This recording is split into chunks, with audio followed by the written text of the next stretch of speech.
Chapter 178. Kale left the underground warehouse. Just as he walked out the door, he was surprised to find a small battle-type spaceship parked in front of the door.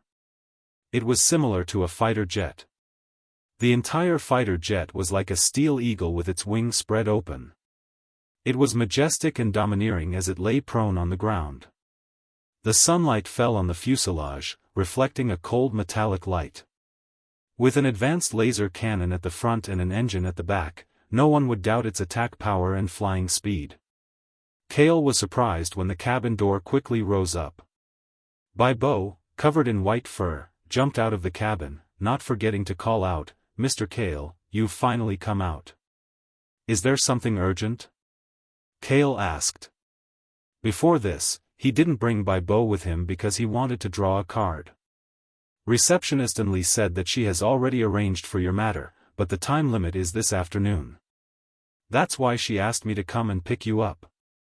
Bo said with a shrug. That matter? That's right. Kale heard Bo say this and couldn't help but reveal a look of understanding as he remembered. Other than cooperating to buy goods, he and Anli only had to meet the challengers. Let's go. Kale walked towards the fighter jet. Bo followed half a beat behind him. Its eyes noticed that there was an additional electronic communication watch on his wrist. It said in surprise, "You have a communications watch? You can say that." Kale smiled indifferently. "You should have asked me to help you buy something else. The items Anli recycles are cheap, but their appearance and performance aren't good enough." Bo suggested, indirectly implying that Kale's communications watch was ordinary. It was a commoner's watch on planet Sokka that even scavengers were often equipped with. It didn't match his status. Kale laughed involuntarily and didn't reply. Bo didn't notice that while it was complaining, the communications watch on Kale's wrist was constantly flashing with a series of numbers and symbols. After entering the fighter jet, the lights in the cabin lit up one by one. There were main, co-pilot, and 4 seats at the back. The cabin was large enough to accommodate 10 people without being crowded. Surrounded by this high-tech product, Kale's heart was filled with the aura of technology. In his days, he even thought that he was on Earth after the 21st century. "This is the battleship that Ms. Only bought for you. It's worth 8 million Sokka dollars. This fighter jet was once one of the top fighter jets collected by the Grandmaster. Later on, because the exterior wasn't dazzling enough, it was shelved and dealt with internally. Only someone like Anli would be able to obtain it." As Bo spoke, it continuously used its claws to gently rub against the advanced equipment inside the mech. Its eyes were filled with longing and infatuation, and its mouth was almost drooling. Regardless of its configuration or performance, it has reached the peak of the universe's advanced technological civilization. If there's any fighter on this planet that can pass through the Devil's Hole unscathed, this is definitely one of them. Bo looked excited as he ran and jumped onto the front passenger seat. He patted the driver's seat with his paw and urged, "Mr. Kale, trust me, you'll love this feeling after you try it." Kale shrugged and walked forward to sit in the driver's seat. The soft seat automatically adjusted to a suitable sitting position, and the map and information about the fighter jet were projected onto the screen. He fumbled left and right before he found the engine switch. He pressed it, and the fighter jet floated up with a slight vibration. Bo fastened his seatbelt and put on his headphones. His face was a bit strange. "Oh right, I forgot to ask. Mr. Kale, have you driven a spaceship before?" "No." Kale answered straightforwardly. Not to mention a spaceship, he didn't even have a driving license before. "Ah, then I'll teach you slowly." Bo revealed an inexplicable sense of joy. He thought to himself that this was a good chance to show off in front of Kale. To prove that he wasn't a freeloading pet beast. No need. Kale glanced at Bo beside him and focused his mind. After 3 seconds, the rare green ability card, Starship Piloting Mastery, was successfully drawn. Under Bo's wide-eyed gaze, Kyle, who was still in a daze when it came to manipulating the various devices just a moment ago, tapped the screen with his fingers with great familiarity in the next moment.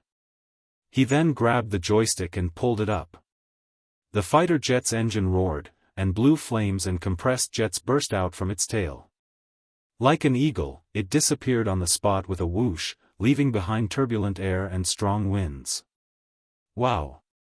Under the sudden braking force, Baibo's small body was squeezed hard onto the seat, and he almost couldn't breathe. The buildings outside the pilot's window flew past in a blur. Kale's face was calm, and the speed at which he controlled the fighter jet was inexplicably exciting. There was a saying, mechas and fighter jets are a man's romance. He vaguely understood it now. Unfortunately, the work of piloting a fighter jet was too troublesome, and it was better to drive it on autopilot. "Vice, are you there?" Kale asked softly. Just as he finished speaking, the electronic watch on his left wrist flickered. "My master is at your beck and call 24 hours a day." Vice sent out radio waves, which were transmitted to Kale through the earpiece. Its tone was as friendly and easygoing as a butler, but its attitude was strict and serious. "You're making me look like a villain boss." Kale complained in his mind, and continued, "Try to invade the computer system of this fighter jet and control it remotely." "Yes." The electronic watch flickered, and after a series of numbers and symbols flashed past, a message was sent back. Silent radio wave invasion failed. This alien computer system is not recorded in the database, so remote control is not possible. Then let's change it to a physical invasion. Kale muttered. He had quite a number of scientific ability cards with him, and he could be considered half a scientist. Yes. The electronic watch changed shape slightly, and then a long mechanical arm extended from the side of the watch. The front simulated a metal plug, and it quickly plugged into a socket of the pilot's instrument.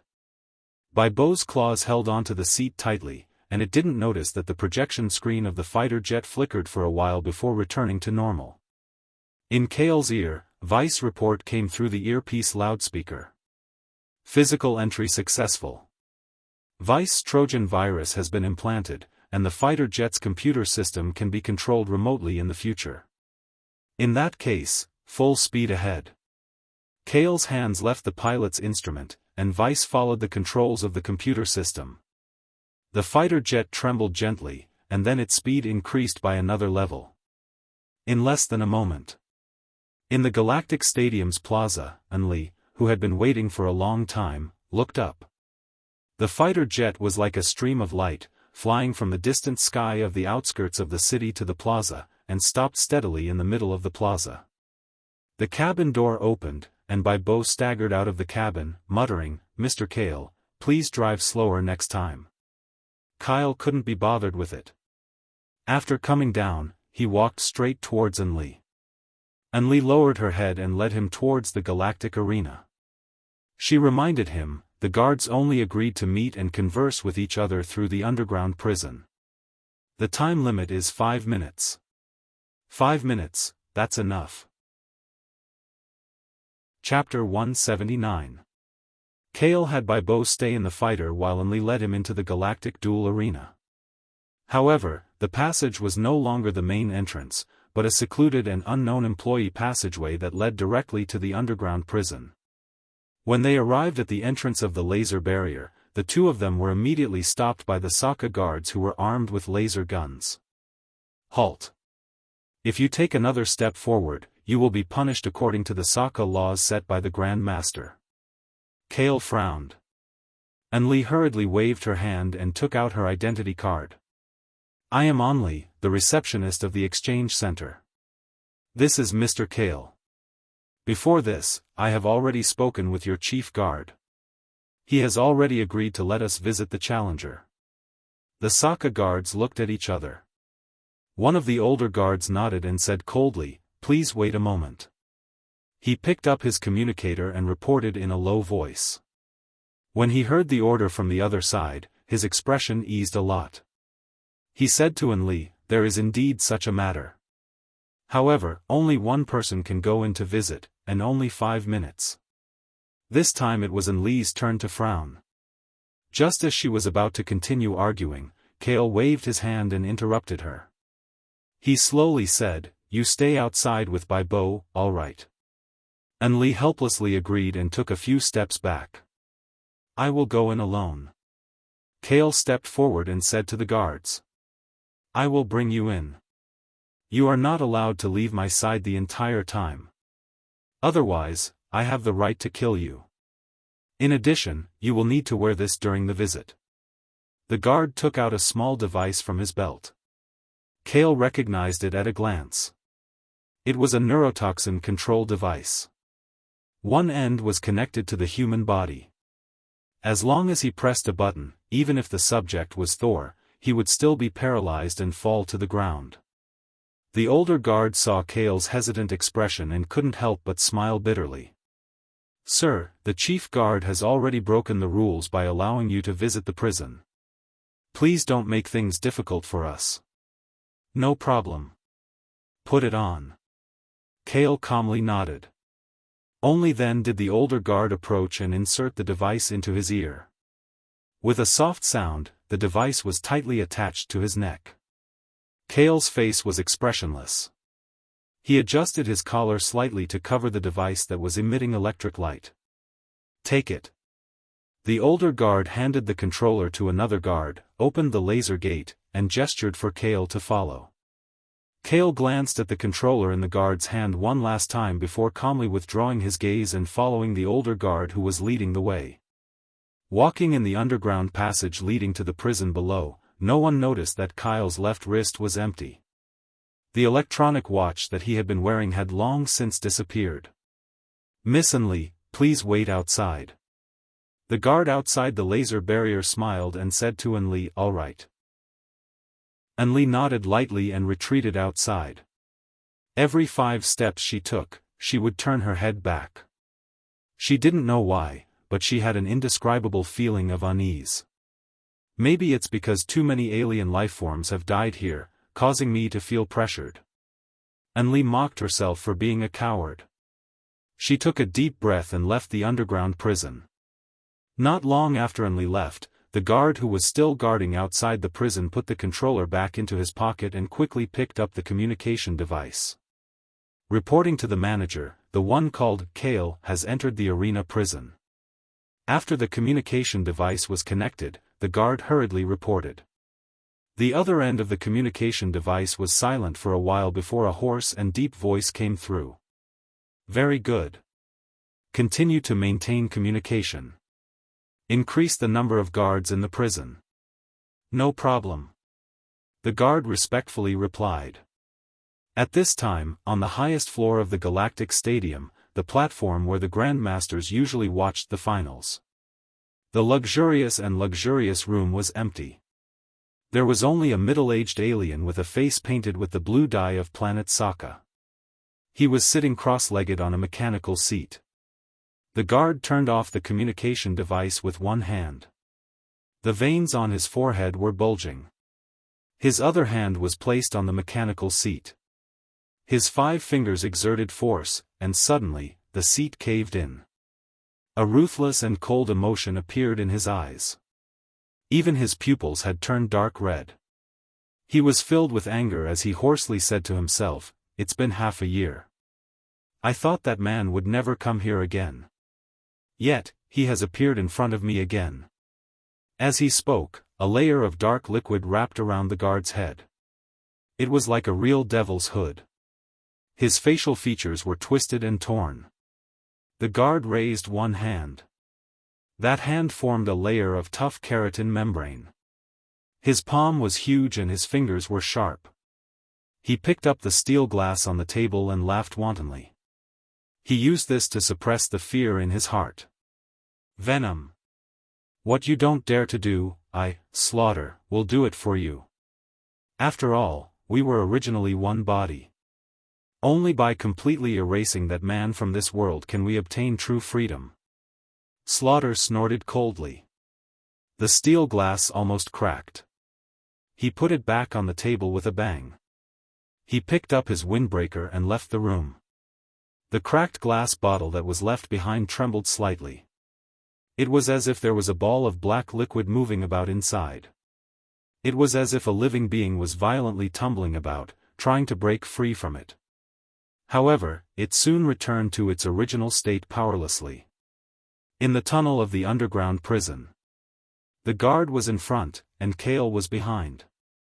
In the tunnel that kept going down, only the sound of their footsteps echoed in the tunnel. "Well, who is the challenger you want to visit?" The guard turned around and asked curiously. "I don't know his name." Kale thought for a moment and described, "It's the kid with tentacles who advanced to the top 4 this time and is about to participate in the championship match." "Oh, it's him." The guard nodded, but his face became strange. He asked, "That kid, who is he to you?" "He's like a friend of mine." Kale's words were concise. He didn't want to reveal too much.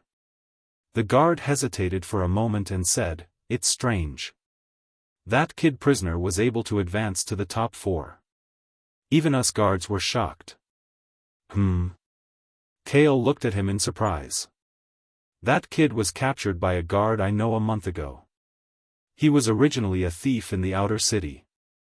Before he entered the prison, he was almost beaten to death. He has been lying in the prison sick. You say that he suddenly became so strong and made it to the top 4. Isn't that strange?" The guard chuckled nosily. "But the universe is too big. There might be such a combat race that can increase their strength after recovering from serious injuries." The guard concluded. Kale listened, and his eyes flickered. Of course, he knew the reason for the kid's sudden strength. It was naturally Venom's symbiotic possession. But why did Venom do this? Symbiotic with a seriously injured kid. Who was it originally symbiotic with? "It's right in front," the guard said and pointed forward. The entrance to the prison could be seen not far away. Kale's footsteps suddenly stopped. His face was unprecedentedly solemn, and his muscles were slightly tense. Chapter 180. In the dimly lit underground prison passage, Kale frowned as he keenly sensed that something was wrong in the air. He was a war hero from World War II on Earth, so he had a unique grasp of the situation on the battlefield. At this time, he could clearly feel the cold air in the air. Who was tricking him? "What's wrong? Are you not feeling well? Your visiting time is only 5 minutes, and I'm counting it now." The guard saw Kale stop and couldn't help but turn around and urge him. "I'm fine." Kale shook his head and slowly walked forward. He didn't feel any malice from the older guard. If this was a trap, then perhaps even the prison guard was a chess piece. This was buried too deep. Thinking about it carefully, Kale had only arrived on planet Sokka for a few days, and the people he knew were at best by Bo and Only, so he didn't have the time to offend anyone. With a one-piece combat suit, dressed as a half-Black Panther, he destroyed an alien gang, released a night elf, and circled the main city a few times with the guard spaceship. But that was under the condition that he didn't reveal his true appearance. If the guards knew his identity, they would have already arrested him in the city.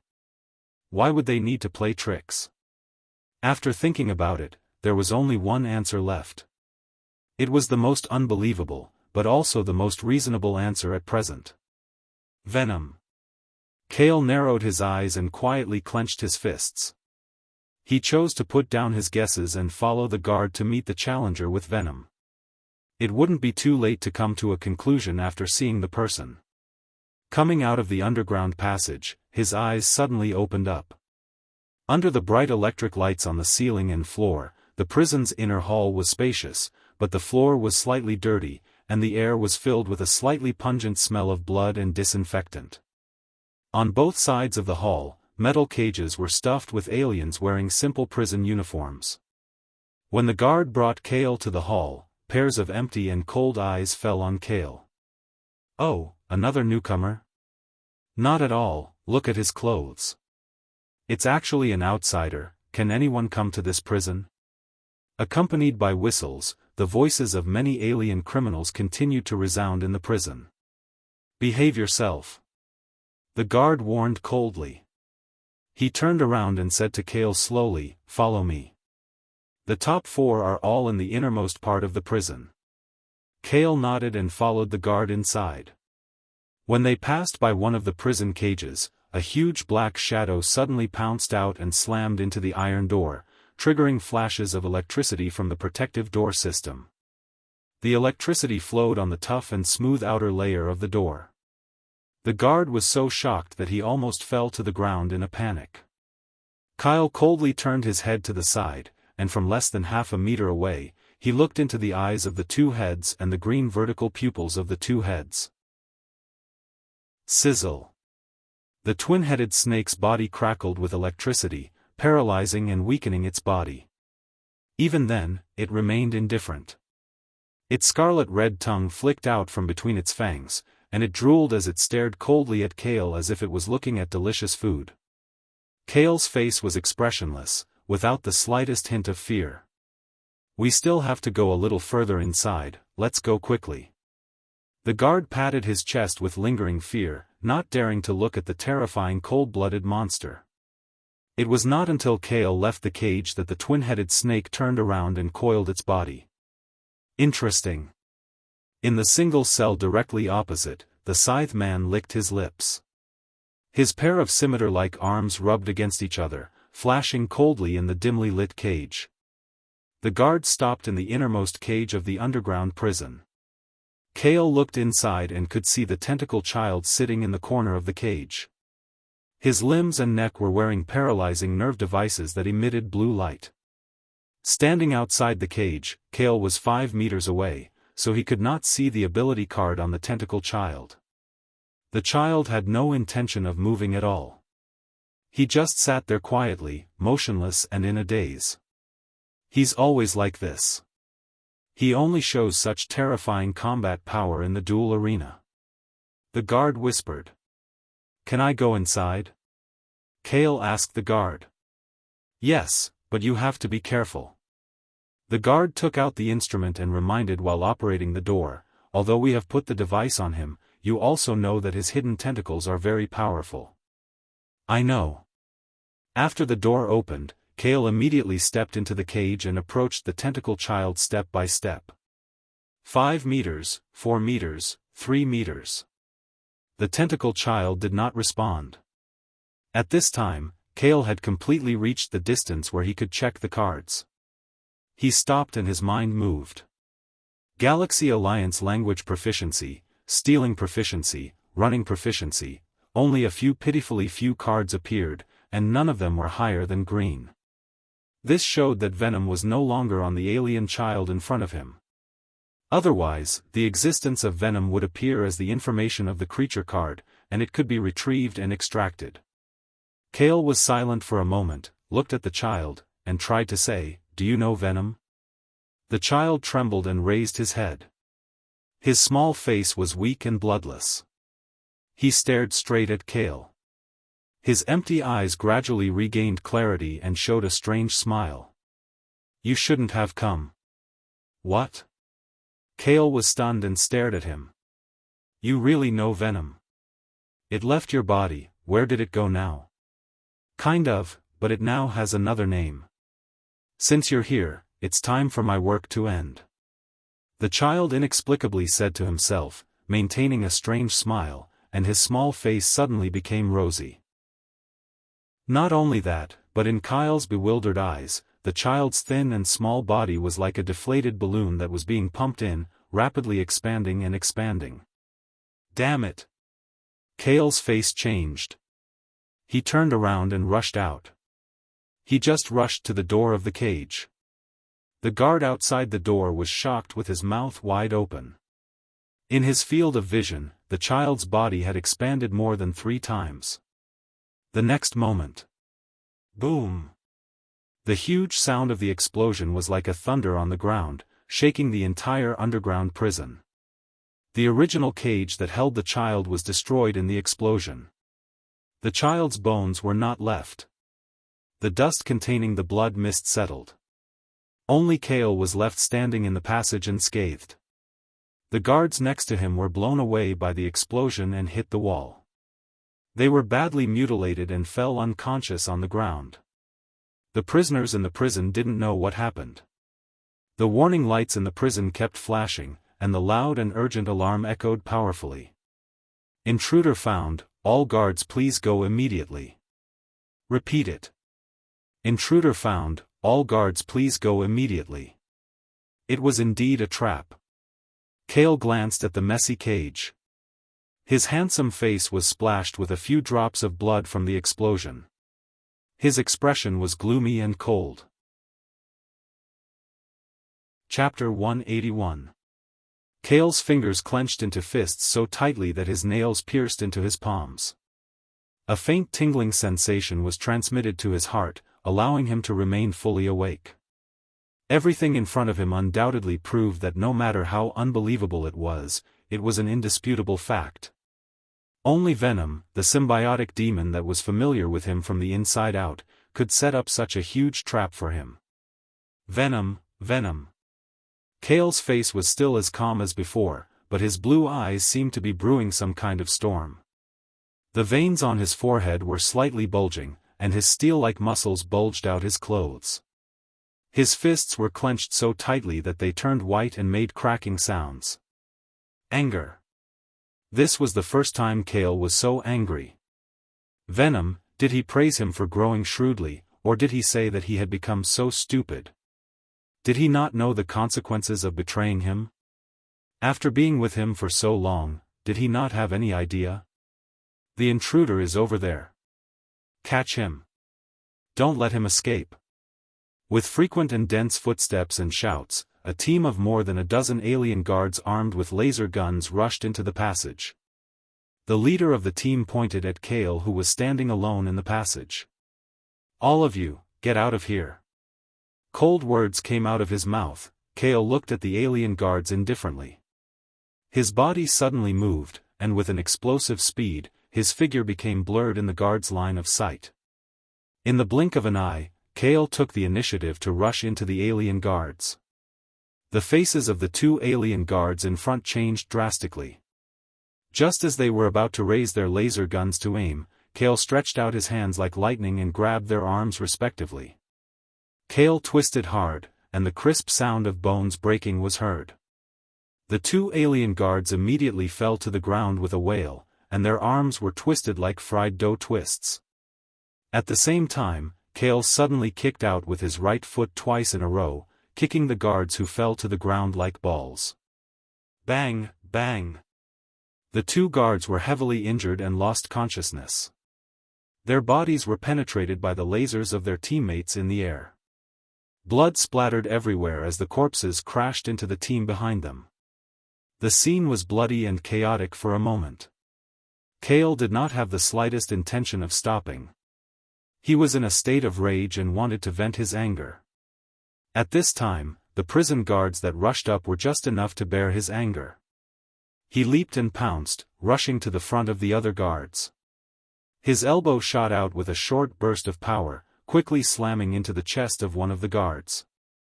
With 10 times the strength of a human, and with the exquisite technique of exerting force, this blow undoubtedly contained more than a ton of impact force. The guard spat out a mouthful of blood. His chest caved in, and his broken ribs protruded from his back.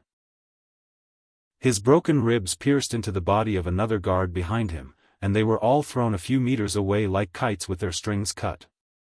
In less than 5 seconds, more than half of the alien guards had lost their ability to fight. Kale's eyes flashed with a cold light.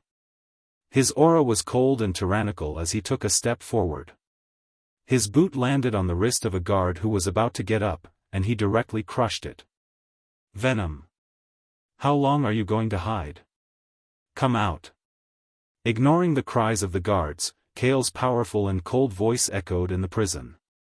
Since he could so easily use the resources of Sokka Prison, and symbiotically control the criminals back and forth, and set up such a trap, the bodies that Venom mainly relied on at this time were mostly the members of Sokka Prison.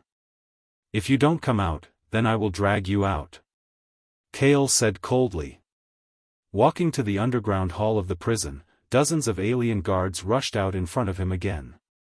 Chi chi chi. The laser beams were dazzling and blinding, blocking Kale's body and his escape route. Kale did not retreat but advanced. He quickly jumped up and changed his pace. His feet firmly stepped on the wall, and he burst into the armed guards.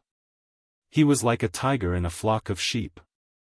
For a moment, the screams of the alien guards were endless. At this time, at the entrance of the underground prison.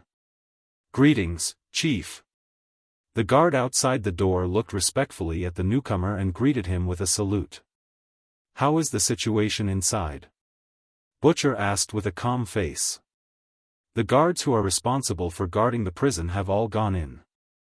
They even brought the remote control in. They should be able to successfully suppress." Before the guard could finish his words, inside the underground prison, an angry voice echoed in the passage, faintly reaching the ears of the two. "Venom, come out." During this time, there were also the screams of the guards. "This." The guard awkwardly shut his mouth, while Butcher's face changed slightly. His body and soul began to tremble. That was the pressure and fear that came from the moment he was born.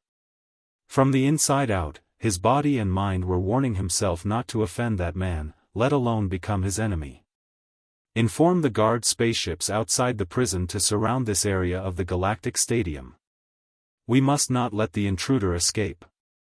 Butcher patted the guard's arm to encourage him, then turned and left decisively. "Yes." The guard was stunned as he watched Carnage's back as he fled in panic. In the underground prison, the prisoners in the cages looked at Kale outside the hall, who was fighting against dozens of guards alone. They were stunned speechless. One word: ferocious and brutal. TSK, two-headed monster, can you still hold it in? On the other side, the scythe-wielding man grinned and mocked the double-headed snake in the opposite cage. Suddenly, he waved his hand, and with a flash of the blade, the iron bars of the cage's gate were smoothly cut into two. The high-voltage electricity was transmitted to the scythe-wielding man's body through the hand blade. His body stiffened, then he walked out of the cage from the hole, as if nothing had happened. His body blurred and disappeared, but he rushed to the hall at supersonic speed. Seeing him leave, the two-headed snake straightened its upper body, revealing fangs in both of its mouths, and bit the door of the cage. The electric light made it look like a giant electric eel. It twisted its body, and the iron bars of the cage were pulled and twisted into a ball. It stuck its two heads and slid quickly on the ground, swallowing the bodies of the guards along the way. These monsters. In a separate cage, the weakest six-eyed alien among the top four was curled up and shivering. In the prison hall, Kale's killing intent was aroused. It was like he had returned to the battlefield meat grinder of human wars. Even if he had no weapons in his hands, his body was the strongest killing weapon.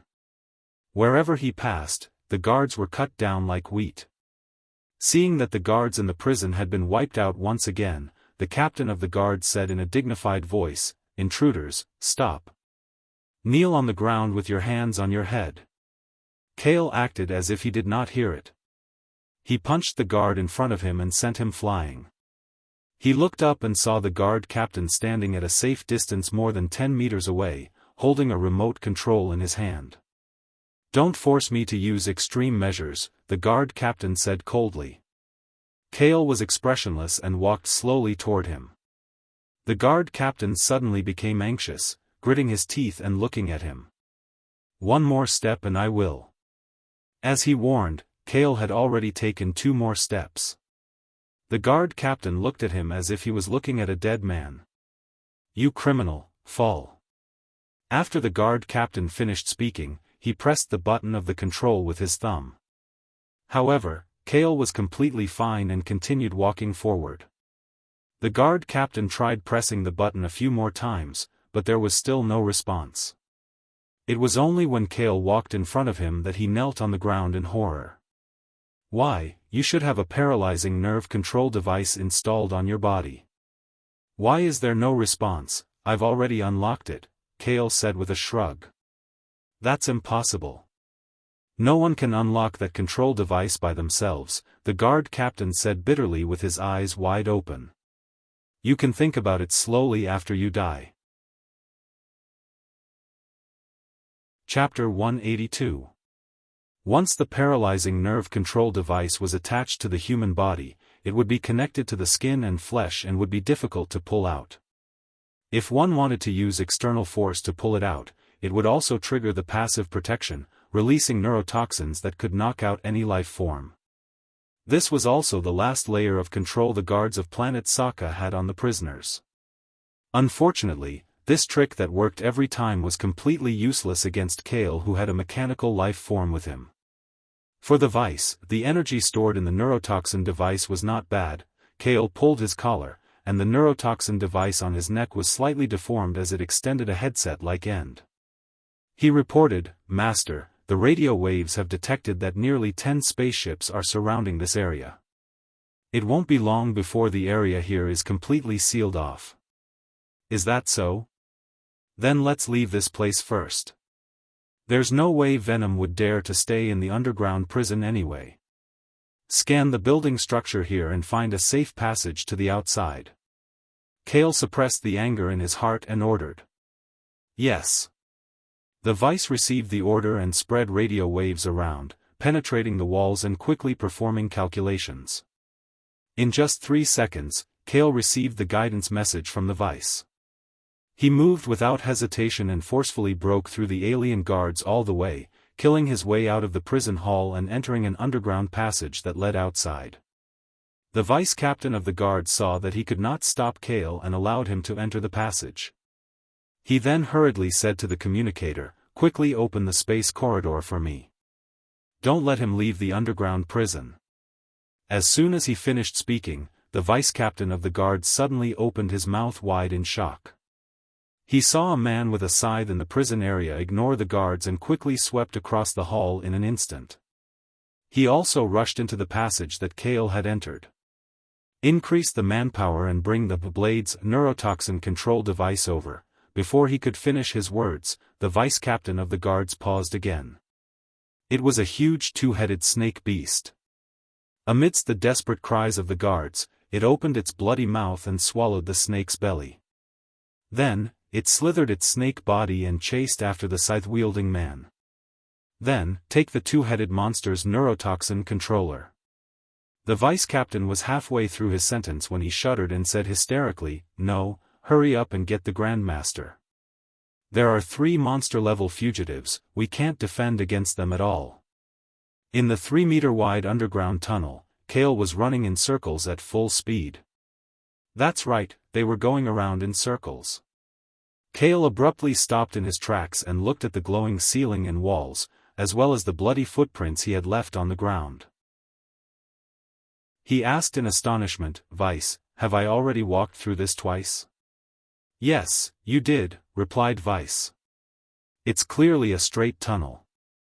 How did it end up at the beginning?" Kale was even more puzzled. Vice fell into silence. After a few seconds, he gave a reasonable explanation. Vice Planet has a high-tech defense technology called the Space Cloister. After it's opened from the outside, the internal space will fall into an infinite loop so that the creatures in the cloister won't be able to escape. Isn't this like a trapped beasts fight? Kale thought about it and came up with an idea. His body entered stealth mode and turned into a cloud of black mist. "Stealth, Nightwalker, forced escape skill activated," Kale chanted in his heart. His body flickered and quickly disappeared from the tunnel. Half a second later, Kale appeared on the spot again. Looking at the tunnel as usual, he frowned slightly. "I can't even forced escape skill?" This time, he was really at his wit's end. If only I had the ring of suspension on me. Kale raised his eyebrows in annoyance. The mirror world and teleportation gate spell were the perfect counter to this kind of fancy high-tech defense. Tracing back to the source, it came back to the traitor Venom. "Venom," Kale snorted coldly. Anger burned in his heart like a flame. At this moment, in a certain tempered glass bottle, a black liquid that looked like stagnant water suddenly trembled and bubbled. The liquid hit the cracks on the inside of the glass bottle, and the glass bottle kept shaking. Dripping water could penetrate stone.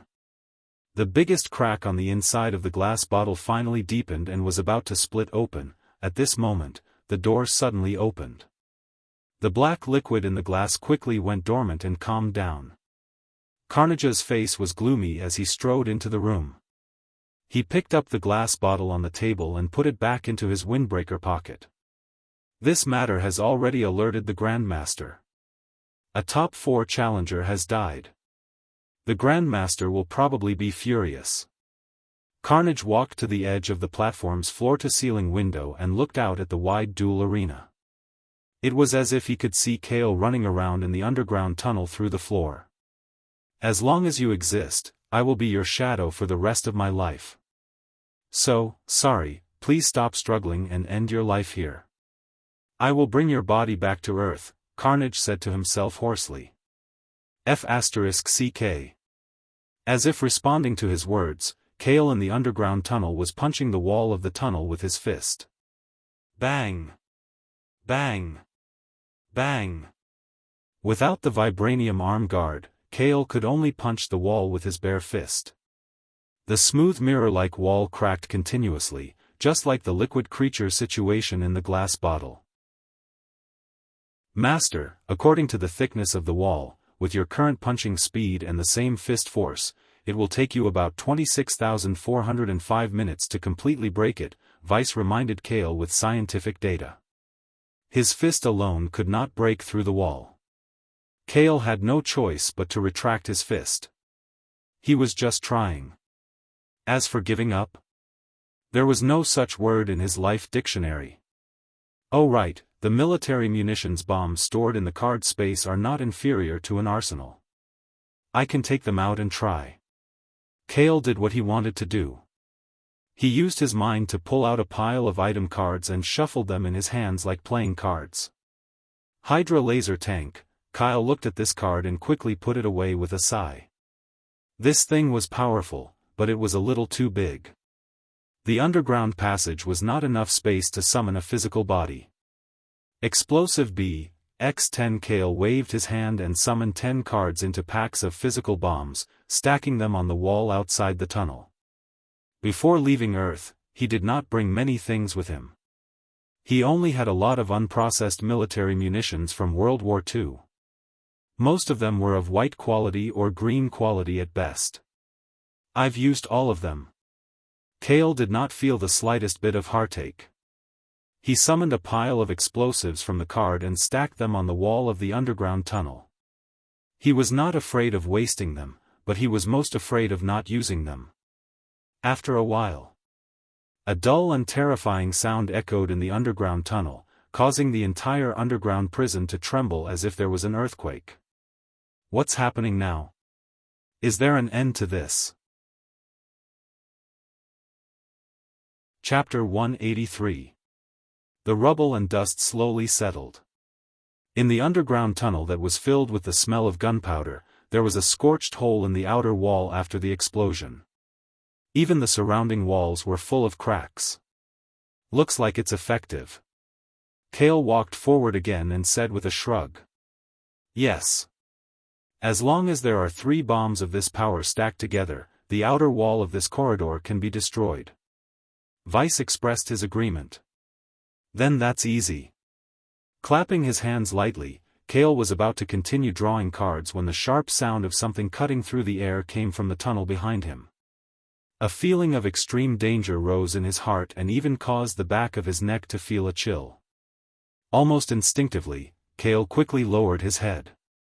Just as he made this reflexive action, a silver sword flashed past his head and cut off a few strands of his hair.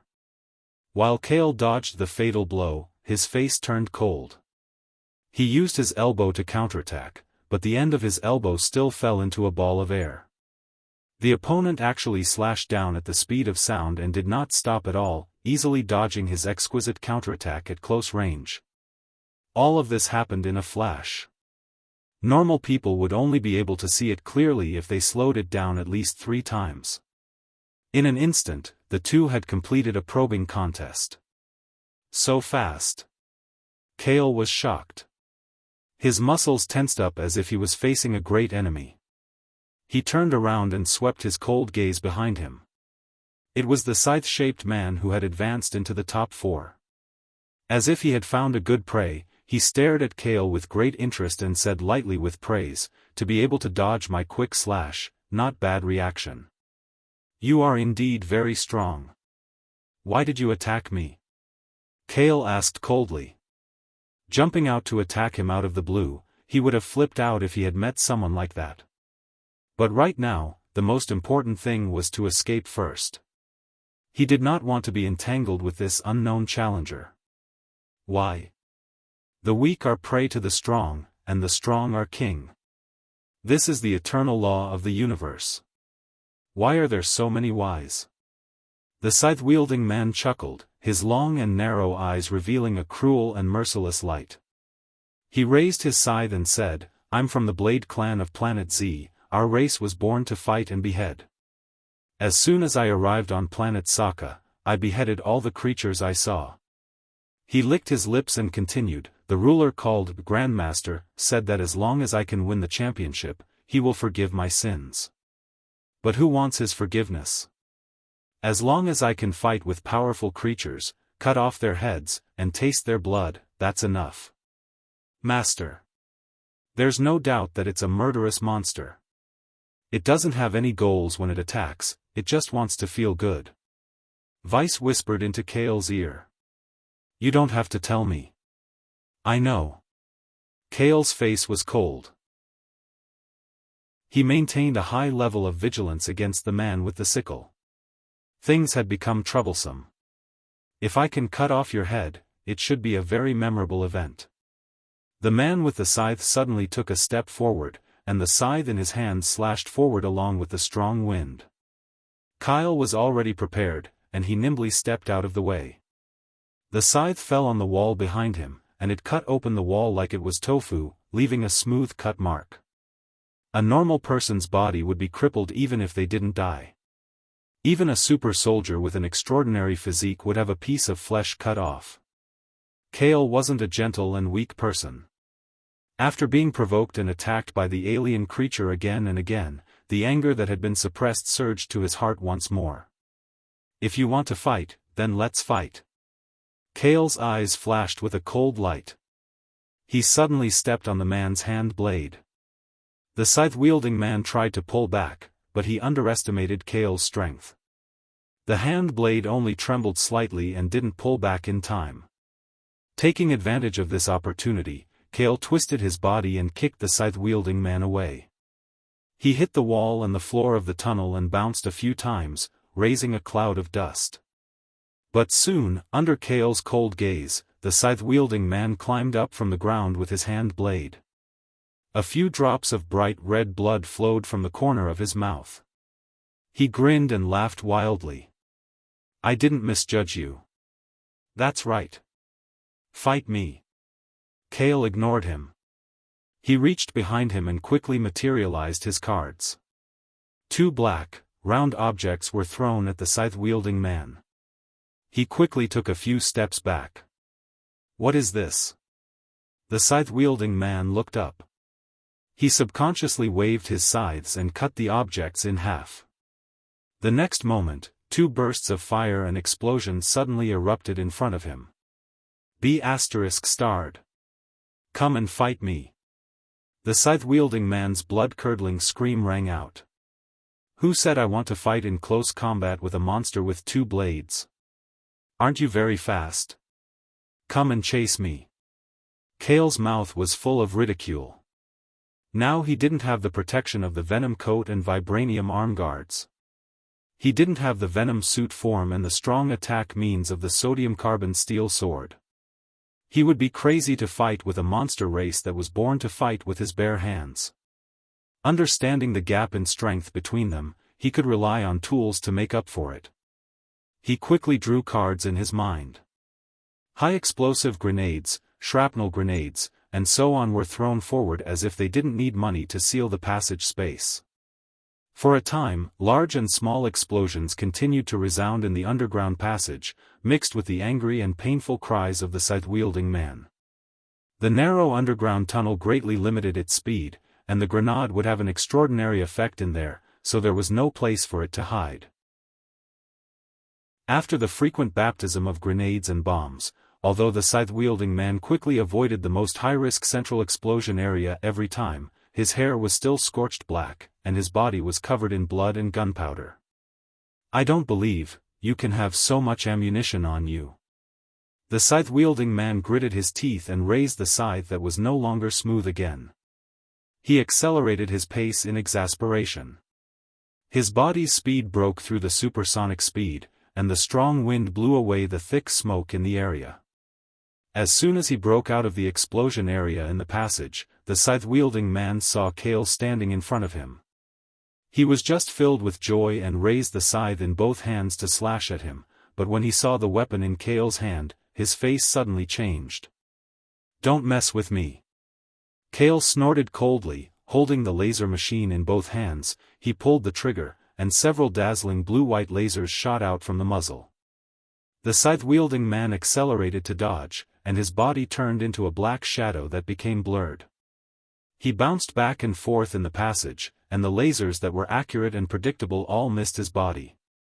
When the speed reached more than the speed of sound, it really had the meaning of restraining all attacks. "Try this." Kale was expressionless, holding the gun in one hand and shooting continuously, forcing the opponent to stay away. Chapter 184. The man with the sickle's eyes were bloodshot. His anger was bottled up in his chest, and he had nowhere to vent it. He had to stay alert and move as fast as he could to dodge the laser shots from the sharpshooter. Where did he get the laser gun? The man with the sickle could not figure it out, but he did not have the time to think about it. He saw Kale take out a black disc and throw it at him. Another bomb? The man with the sickle clenched his teeth and jumped high into the air. He stepped on the wall and bounced off. The disc was much easier to dodge than the laser, and it spun under his feet. Bang! The black disc fell on the ground behind him, but it did not explode. The man with the sickle was confused, but in the next moment, an unexpected force pulled him down, causing his supersonic body to stop in the air and crash into the wall. At this moment, Kale took aim and pulled the trigger. A blinding laser shot at the man with the sickle. The man with the sickle screamed in pain. His chest was completely penetrated by the laser, leaving a bloody hole. He fell on the ground behind him, and sticky blood quickly spread out from the wound. His eyes were as round as saucers. Even in death, he could not believe that he would die here in such a vexed and depressing way, in such a powerless way. His life force is too strong. He could even survive the carpet bombing. Kale let out a sigh of relief and put away the laser gun that had just run out of energy. He leaned against the wall and took out another similar disc to absorb the one on the ground. In the end, the final item was the gravity magnet. This high-tech device could only double the gravity underground, and it was usually only effective on normal people. But just now, in the battle of life and death, the doubled gravity undoubtedly played an unexpected role. Even the sickle-wielding man, who had supersonic speed, was at a disadvantage. It was the last straw that broke the camel's back. Then, next. Kale stood up, but he suddenly heard a warning from the vice. Warning! A huge creature is approaching quickly. Huge creature? Kale frowned. His body, which had finally relaxed a little, tensed up again as he faced the tunnel ahead. Along with the slight trembling of the ground, a huge shadow quickly appeared from the end of the tunnel. Its body almost filled up the entire space of the underground tunnel. Two snake-shaped heads were ferocious, spitting out scarlet forked tongues. Its vertical pupils were coldly looking down at Kale. A giant two-headed snake. Are you coming too? Kale was not willing to be outdone. He raised his eyes and coldly confronted the two-headed snake. After going through a battle, his exhausted body did not lose in terms of aura and pressure. The championship match hadn't even started yet, and there were already 2 semi-finalist challengers? No, including the child that Venom once possessed, there were 3 of them. The double-headed snake lowered its head and glanced at the corpse of the scythe-wielding man on the ground. A human-like look of mockery and disdain appeared in the snake's eyes. It turned its gaze to Kale as if it was looking at a dead man. Master. There are already 20 spaceships guarding the galactic arena above the underground prison. The Vice warned. That's simple. Kill this monster and we'll break out. In the face of an internal and external predicament, Kale was so calm that he did not seem human. He directly drew his card without any disguise and a large laser gun appeared in his hand. When the double-headed snake saw the laser weapon, it actually cracked its fangs and smiled. Its body leaned back slightly. It did not have any obvious intention to attack, but its upper body suddenly shot out like a spring. The 2 heads opened their bloody mouths and pounced on Kale. Kale's face changed. He raised the laser gun and pulled the trigger without aiming. A laser immediately penetrated the mouth of one of the snake heads and blood splattered everywhere. However, the attack of the double-headed snake did not stop. Instead, it became even more violent and crazy. The intact bloody mouth bit down fiercely. Kale saw that there was nowhere to hide, so he quickly raised the gun in his hand and blocked the snake's intact mouth vertically. The double-headed snake let out a sharp hiss and forcefully closed its mouth. The large metal laser gun made a creaking sound and the gun barrel was bent under the terrifying force of the snake's bite. Kale held the gun with both hands. His body was hanging from the mouth of the double-headed snake less than 10 centimeters away. He could clearly smell the stench of the snake's bloody mouth. This monster actually wants to swallow me whole. Kale was indifferent. He looked at the gun in his hand that was slowly bent and could not block the snake's mouth. He made a choice and let go of the gun. He took the initiative to step on the snake's lower jaw with both of his hands. With 10 times the strength of a human, the snake's mouth was slowly pushed open by Kale's brute force. I'll give you something good to eat.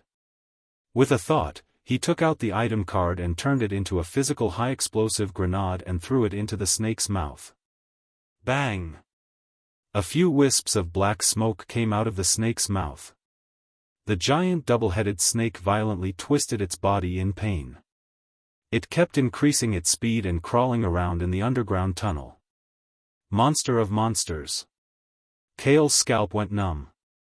This alien double-headed snake was completely fine after swallowing the high-explosive grenade.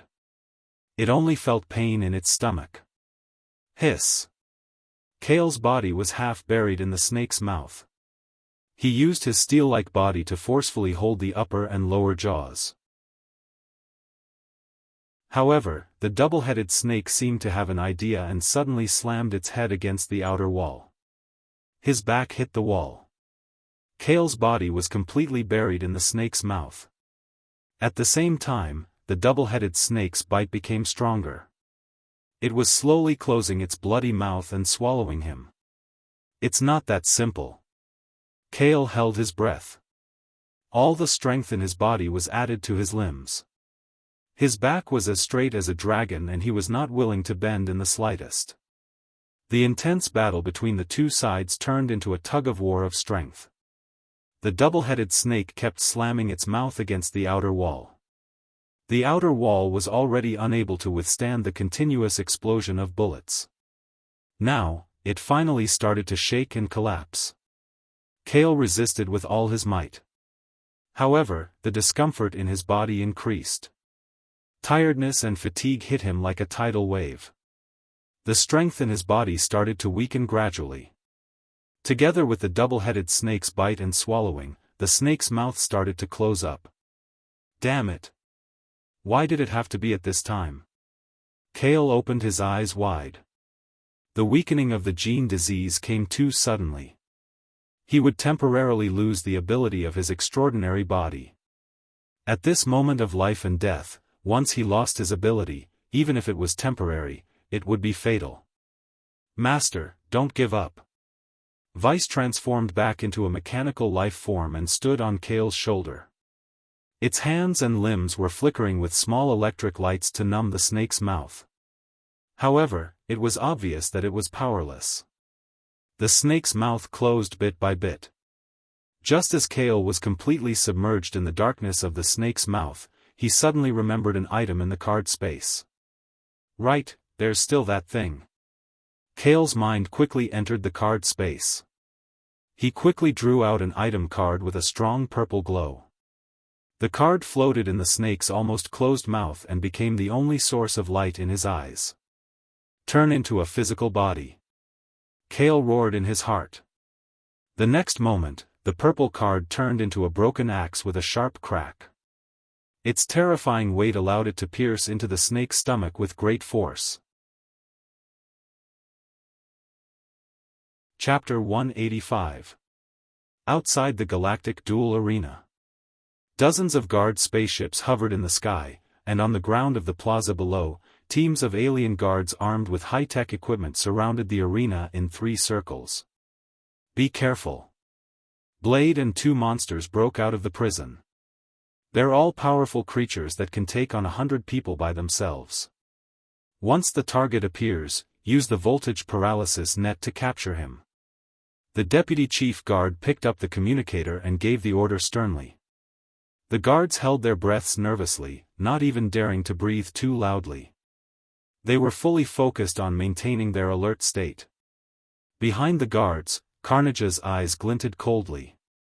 He reminded in a low voice, there's also a man called Kale. He's the main culprit behind the riot in the underground prison. If you see him, don't capture him. Just shoot him. Yes. The deputy chief nodded solemnly. He was about to relay the order to the communicator. At this moment, the ground they were standing on began to tremble violently.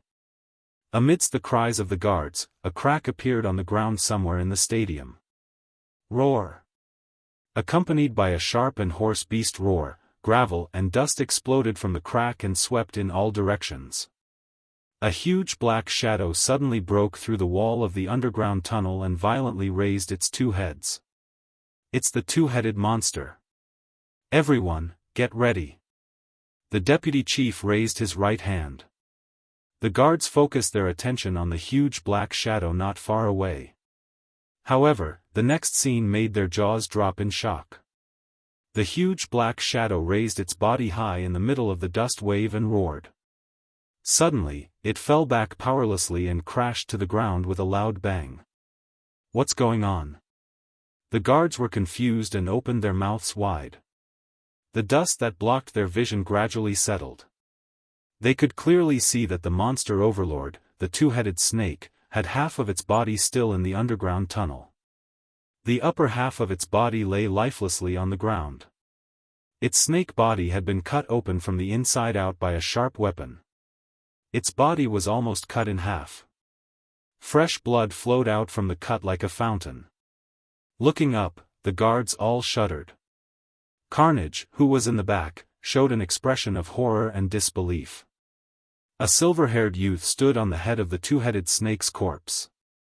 His entire body was bathed in blood, and most of his clothes were torn, revealing his steel-like body. He slowly straightened his back and looked down with his cold eyes. His domineering and ferocious aura was like that of a demon god. Oh my god, he killed the 2-headed monster. The guards sucked in a breath of cold air. Not only that, look at the underground tunnel. Under the horrified reminder of the guards, they looked through the collapsed outer wall where the double-headed snake had crashed through. The corpse of the sickle man with a bloody hole in his chest was lying on the pile of rubble in a tragic manner.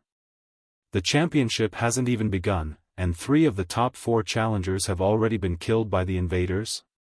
Thinking of the tentacle child who died at the beginning of the riot in the underground prison, the guards at the scene felt their scalps go numb. Looking at Kale, who was standing with his back straight, there was no part of their body that did not feel cold. They instinctively took a step back out of fear. To be able to kill 3 monster-level creatures, he was without a doubt a monster among monsters. But no one knew that this was the moment when Kale's body was at its weakest. He had temporarily lost his super soldier ability, and he had used up too much of his stamina from the continuous battle. Now, any creature could push him down. Life was like a play, and it all depended on acting skills. Relying on the word stubbornness, Kale struggled to maintain his standing posture. He glanced around coldly with an expressionless face, using his aura to intimidate the guards and spaceships around him. For a moment, the galactic stadium square fell into silence. No guards dared to attack Kale first. What are you waiting for? Do it. There are so many of you, and you're still afraid of him? Carnage could no longer sit still.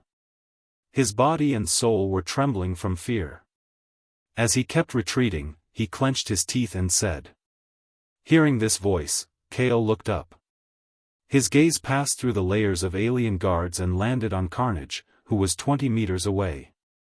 There was a clear look of understanding on his face. Oh, so you're here. Carnage's face instantly turned pale. He could not attack the man in front of him. This was a hard wound, so he could only borrow other people's methods. As the general manager, I order you to open fire, Carnage growled. The guards finally realized what was going on. They gripped their laser guns tightly and aimed at Kale, who was in the center of the encirclement. Vice, is the fighter jet not remotely here yet? Kale asked in a low voice. Sorry, the fighter jet seems to be detained in a sealed underground area. It can't break through, Vice quickly replied. Is that so? Then we can only break through by force. Kale took a deep breath. A creature card was quietly held between his two fingers. Kale and the guards were ready to attack when a small spaceship suddenly came from the direction of the central building toward the square. The exterior of the spaceship was painted with bright and cool colors. The disc-shaped body of the spaceship blocked the sun and cast a large shadow. Not only did the many guard spaceships floating in the sky have no intention of stopping it, they even took the initiative to move aside, leaving enough space for it to fly. They also lowered their altitude, as if they were afraid that they would steal the limelight from the small spaceship. It's Grandmaster. Grandmaster is here, someone said. Then, all the guards looked at the small spaceship with respect. The small spaceship floated in the sky. Grandmaster himself had no intention of showing himself. He sent out a dozen or so spaceships, piecing together light to project a three-dimensional holographic projection of himself. Grandmaster's huge projection looked down at Kale. Kale looked up calmly at him. Grandmaster, he broke into the underground prison and killed 3 of the top 4 challengers. Carnage said loudly. I know. Grandmaster actually smiled. He looked at Kale and applauded. Intruder, if it were any other creature, you would have died long ago. However, you are very strong. This is what I am very interested in, so I will give you 2 choices. What are the choices? Kale asked calmly. Grandmaster held up 2 fingers. 1. Become my enemy and immediately face the pursuit of the entire planet's guards. 2. Replace the dead challengers and participate in the championship match in 2 days. I will give you 10 seconds. Kale interrupted him. I choose the second choice. No matter what, as long as he could buy 2 days for his body to recover, he would have a much better chance of fighting or escaping. You are a smart creature. I have high hopes for you. I hope that in 2 days, you will be able to surprise me in the arena. Grandmaster laughed loudly, and the holographic projection faded away. Kale smiled faintly, knowing that the crisis had been temporarily averted. The guards in the plaza secretly sighed in relief. Only the general manager of Carnage's symbiotic relationship had an ugly expression on his face. After that, Kale was obediently escorted by the guards to the isolated single room in the central building. Although there were still layers of protection such as laser doors and spatial cloisters, and 2 nerve paralysis control devices, the single room he stayed in had its own bathroom, lounge, and even an activity and fitness area. A series of high-tech smart facilities. The environment was much more luxurious than the hotel he had stayed in before. Chapter 186. Saka Main City, Central Building, Challenger's isolated single room. The shower and the bathroom splashed hot water. Kale was lying in the bathtub, tired and weak. His eyes were closed as he took a bath with his strong and lean body naked. The smell of blood and ammunition gradually faded away under the constant washing. His heart was beating violently. The wounds on his body began to heal naturally under the stimulation. There was not a single scar on the surface of his bronze skin. Kale opened his eyes and tried to clench his fist. The strength that he had lost quietly returned. That was close. Kale sighed softly.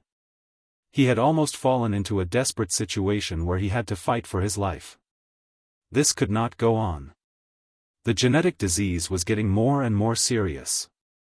As long as this problem was not eradicated, he would not be able to feel completely at ease. The most helpless thing was not encountering an undefeatable enemy. It was that there was a serious problem with his body that he could defeat. Kachak kachak, following the sound of some kind of metal device breaking, a small mechanical life walked into the bathroom. Its hands were holding a clean towel and a bath towel. Its mouth was chewing on a mechanical device that looked like a surveillance camera. The end of the wire was still hanging out of its mouth. Kale got up, wiped himself clean, and walked out of the bathroom with a bath towel wrapped around his lower body. Vice followed behind him and swallowed the metal wire. He reported, "All the surveillance cameras in the open and hidden corners of this isolated room have been removed." Not bad. How's the investigation I asked you to do? Kale sat on the sofa in the hall and asked. Following the AI equipment here, although we only hacked into 1% of the building's AI system, we did find another isolated room. It's 5 floors away from this floor, and the security measures are more than 3 times stricter than this one. Vice said slowly. Kale rubbed his smooth chin and pondered, "You can't completely hack into the building's AI system?"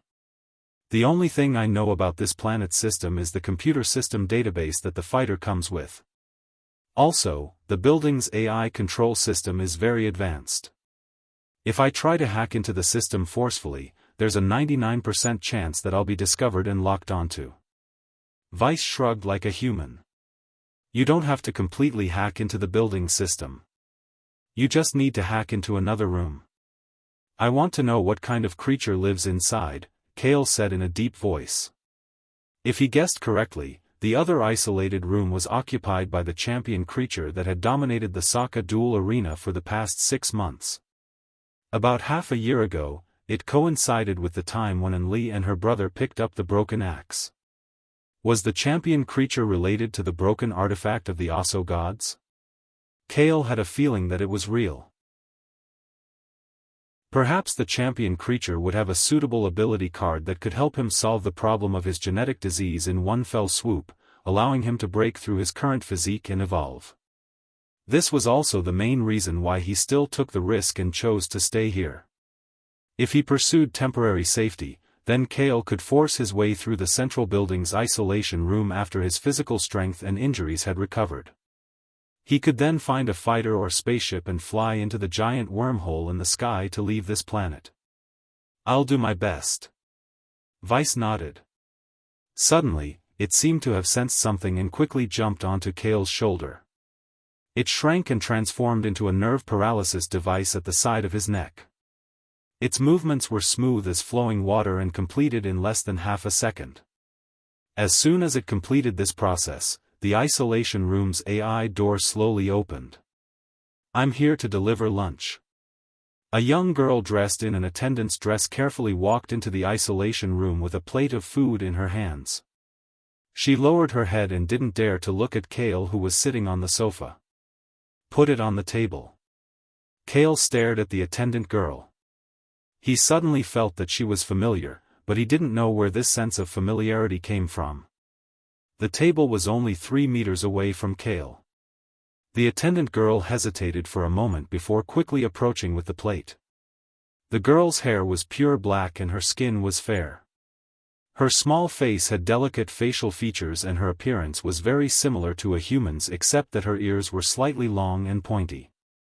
Her body that was wrapped in an attendant's dress couldn't hide her graceful figure. When she was 3 meters away and he saw the card that appeared on her body, a look of realization appeared on Kale's face. Then I'll take my leave.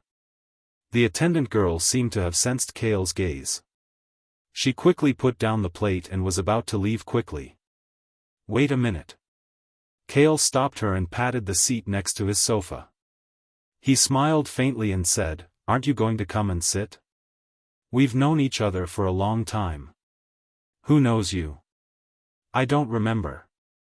Yi Ji pretended to leave, but Kale added lightly, "I even helped you escape the city guard's pursuit. Have you forgotten so quickly? I wonder what will happen if a grandmaster finds out that his attendant is a criminal." Yi Ji's body stiffened and stopped. She turned around to look at Kale, who was only wearing a bath towel. Her expression changed slightly as she said, "It's you, the guy in the black leopard combat suit? Why, can't it be me?" Kale shrugged and said. The girl in front of him was one of the criminals with the unawakened night elf genes. "You're a ruthless person. I heard that you broke into the underground prison and killed 3 creatures that advanced to the top 4. This news has been temporarily sealed and is only spread among us. If this gets out, the entire planet will probably be in an uproar." Yi Ji sighed. Knowing that Kale was the one who escaped the pursuit of the guards with her, she completely lost her previous cowardice. That was just an accident. Kale narrowed his eyes. He was still brooding over Venom's betrayal. It was like a thorn in his flesh that couldn't be erased. "Do you know that you're in a terrible situation right now? In 2 days, you'll be the only challenger to challenge the champion of the arena, the Demon King." Yi Ji reminded him kindly. "I know." Kale nodded calmly. Yi Ji said seriously, "Even if you can defeat a monster like the two-headed monster, you're still no match for the Demon King. In the past half a year, the Demon King has completely defeated all challengers he met. He's basically killed them easily with one hit. He's never used his true strength." Kale looked at Yi Ji and said after some thought, "If you want to help me, then help me gather some information." "Why should I help you? What's in it for me?" Yi Ji asked. She was far from being as harmless as she looked on the surface. "If you don't help me, I'll tell the Grandmaster that you're a criminal."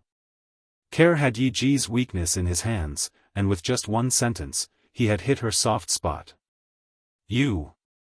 Yi Ji stomped her feet and asked angrily, "What information do you want?"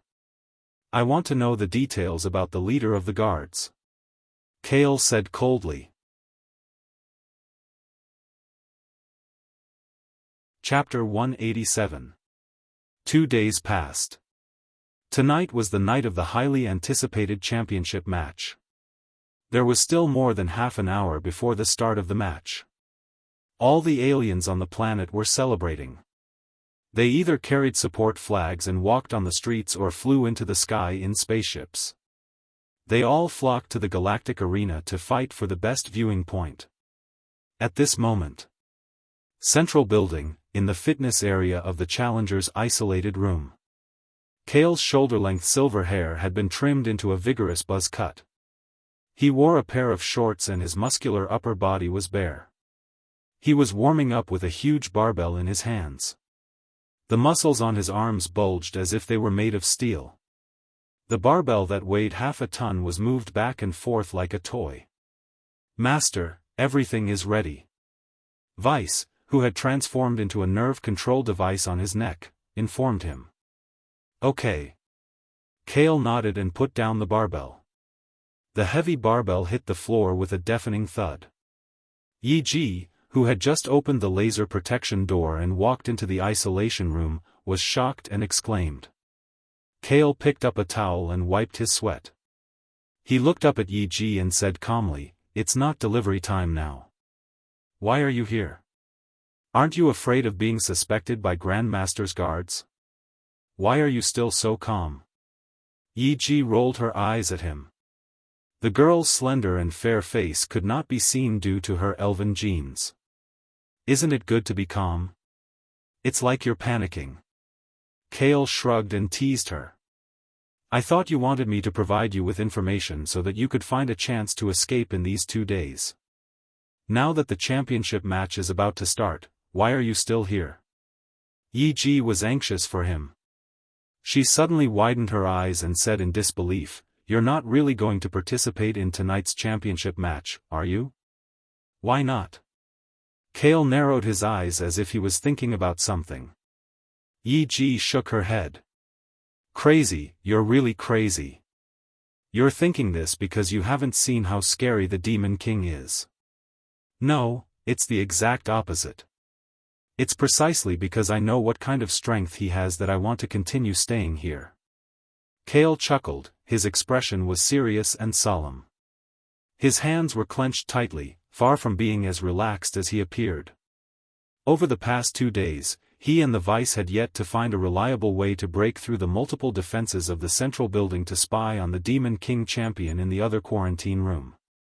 On the other hand, the general manager of Venom Symbiosis had a basic grasp of the information.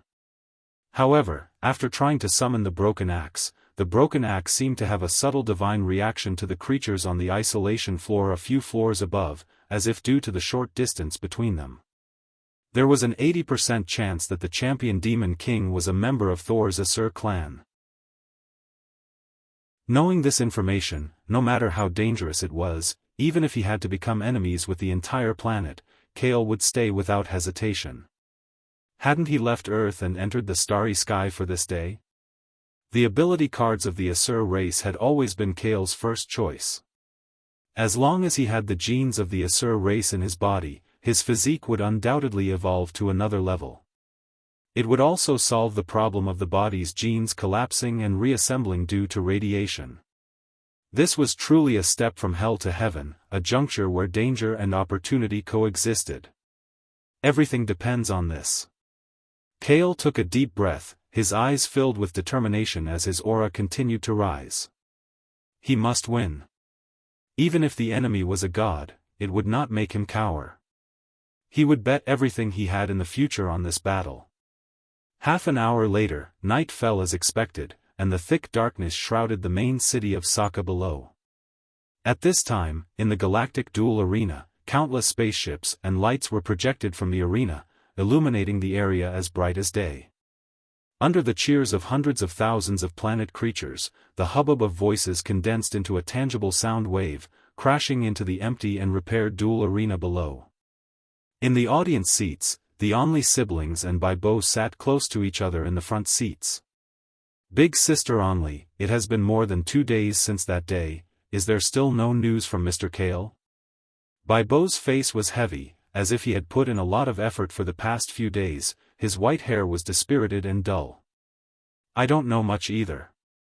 Only helplessly shook her head and sighed. "That day, I was directly chased out of the arena by the guards. Although I have been asking the Sokka guards for news these past 2 days, when the guards heard Mr. Kale's name, they were all terrified and did not dare to reveal too much. I only know that Mr. Kale is still safe and sound, but I don't know where exactly." "What exactly happened that day? Didn't Mr. Kale just go to visit the Challenger?" Baibo clenched his teeth and was about to say something when suddenly, the lights of the galactic arena flickered, and more than 10 small spaceships flew into the air above the duel arena. "The match is about to begin." Baibo's words changed as he, the Only siblings, and the millions of extraterrestrial spectators all focused their attention on the duel arena.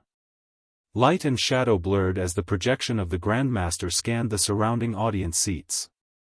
He opened his arms in welcome and said with a smile, "Ladies and gentlemen, good evening."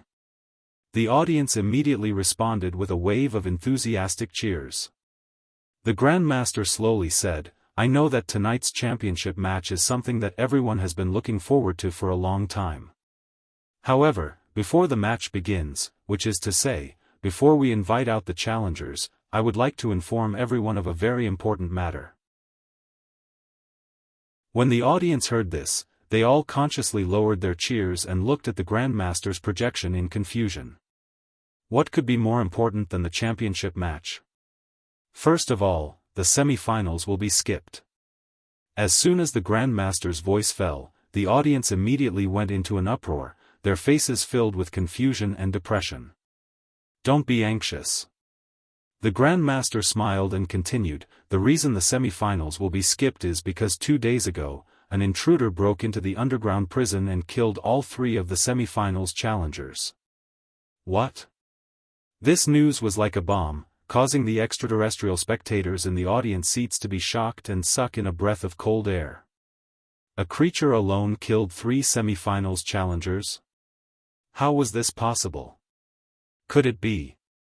Li and Baibo looked at each other, their faces filled with unparalleled shock.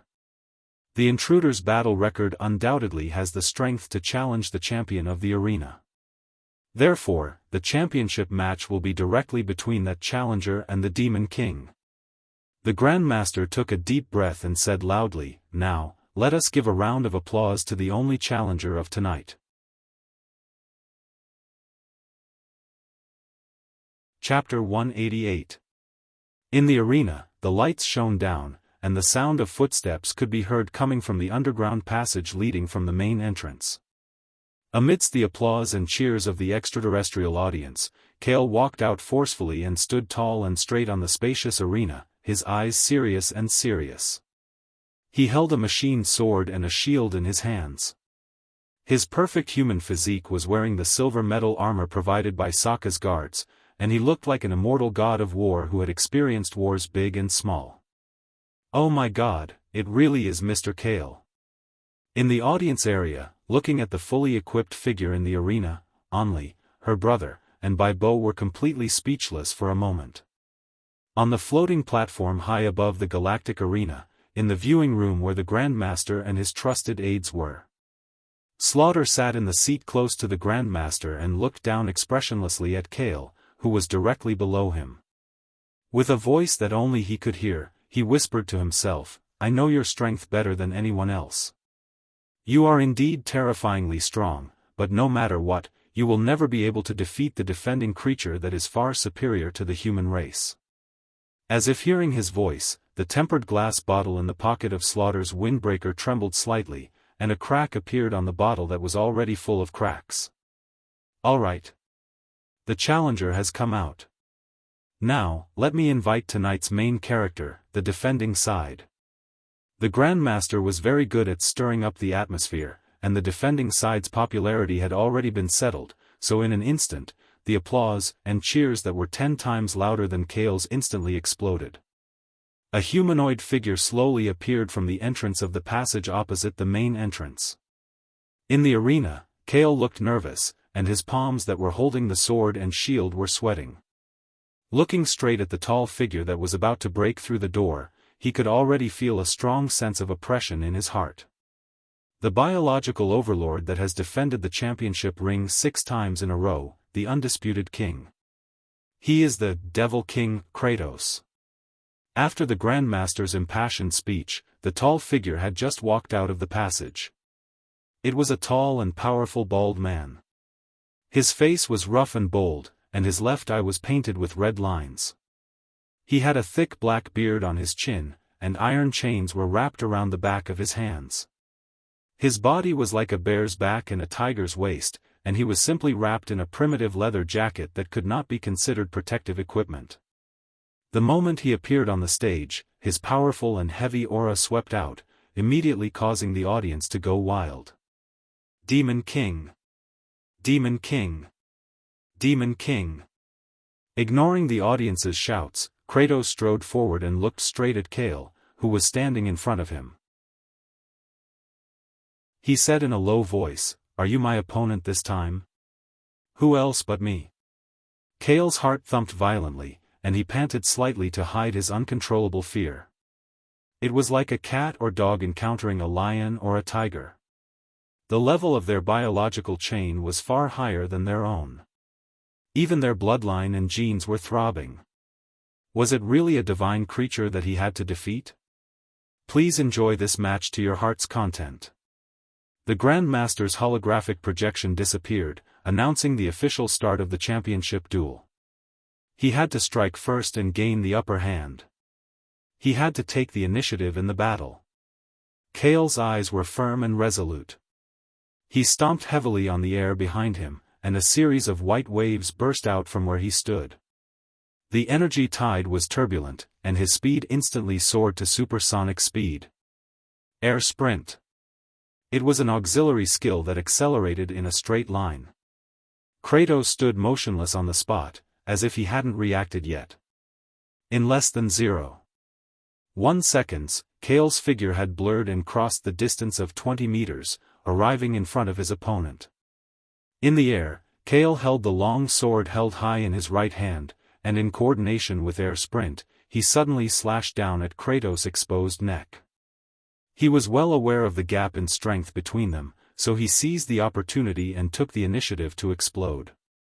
This slash contained all his strength. It was an extreme performance that could be exerted with 10 times the strength of a human's body. Ding! As soon as the long sword fell on Kratos' neck, Kale's face was aghast. He felt the web between his thumb and forefinger tremble violently, and the long sword trembled so much that it almost fell out of his hand. It was as if it had hit a hard vibrating metal shield and couldn't penetrate it. How is this possible? Kale's mind went blank. He was full of confidence in air sprint, and even a god wouldn't be able to dodge it. But he didn't expect that the slash, which should at least cause serious injury, couldn't break through his defense. At this distance, he focused his mind, and the ability cards on his opponent were also revealed. Nearly 1,000 ability cards of 3 colors, white, green, and blue, appeared and rotated around Kratos' body, almost blinding Kale's eyes. One of the ability cards floated above the bald head like a divine king, shining brightly. God Gene, the origin gene of the god race. Rare purple ability card, unawakened state. The race at the forefront of evolution among the creatures in the Marvel Universe was collectively known as the God Race. They had extremely excellent deified genes and had a lifespan of at least several thousand years.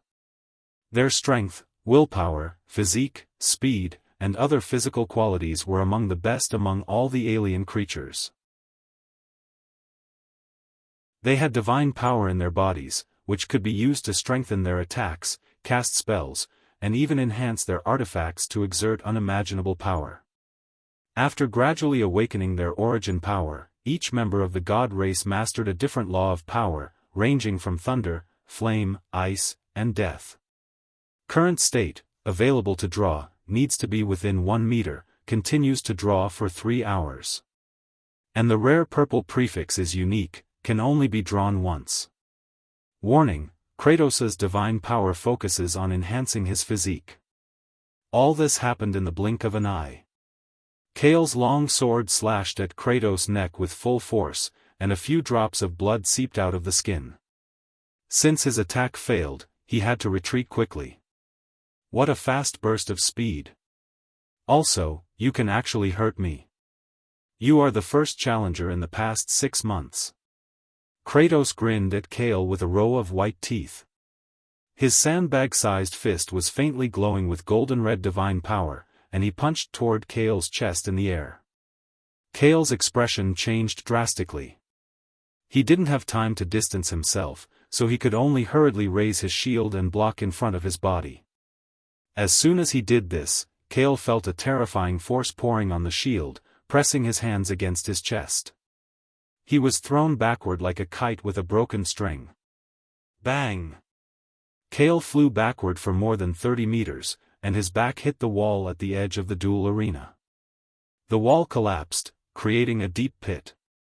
Gravel and dust flew everywhere.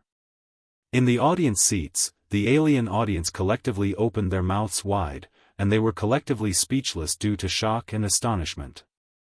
From the beginning of the match, Kale launched a sudden attack. Kratos' neck was hit by a sword, and Kale flew backward.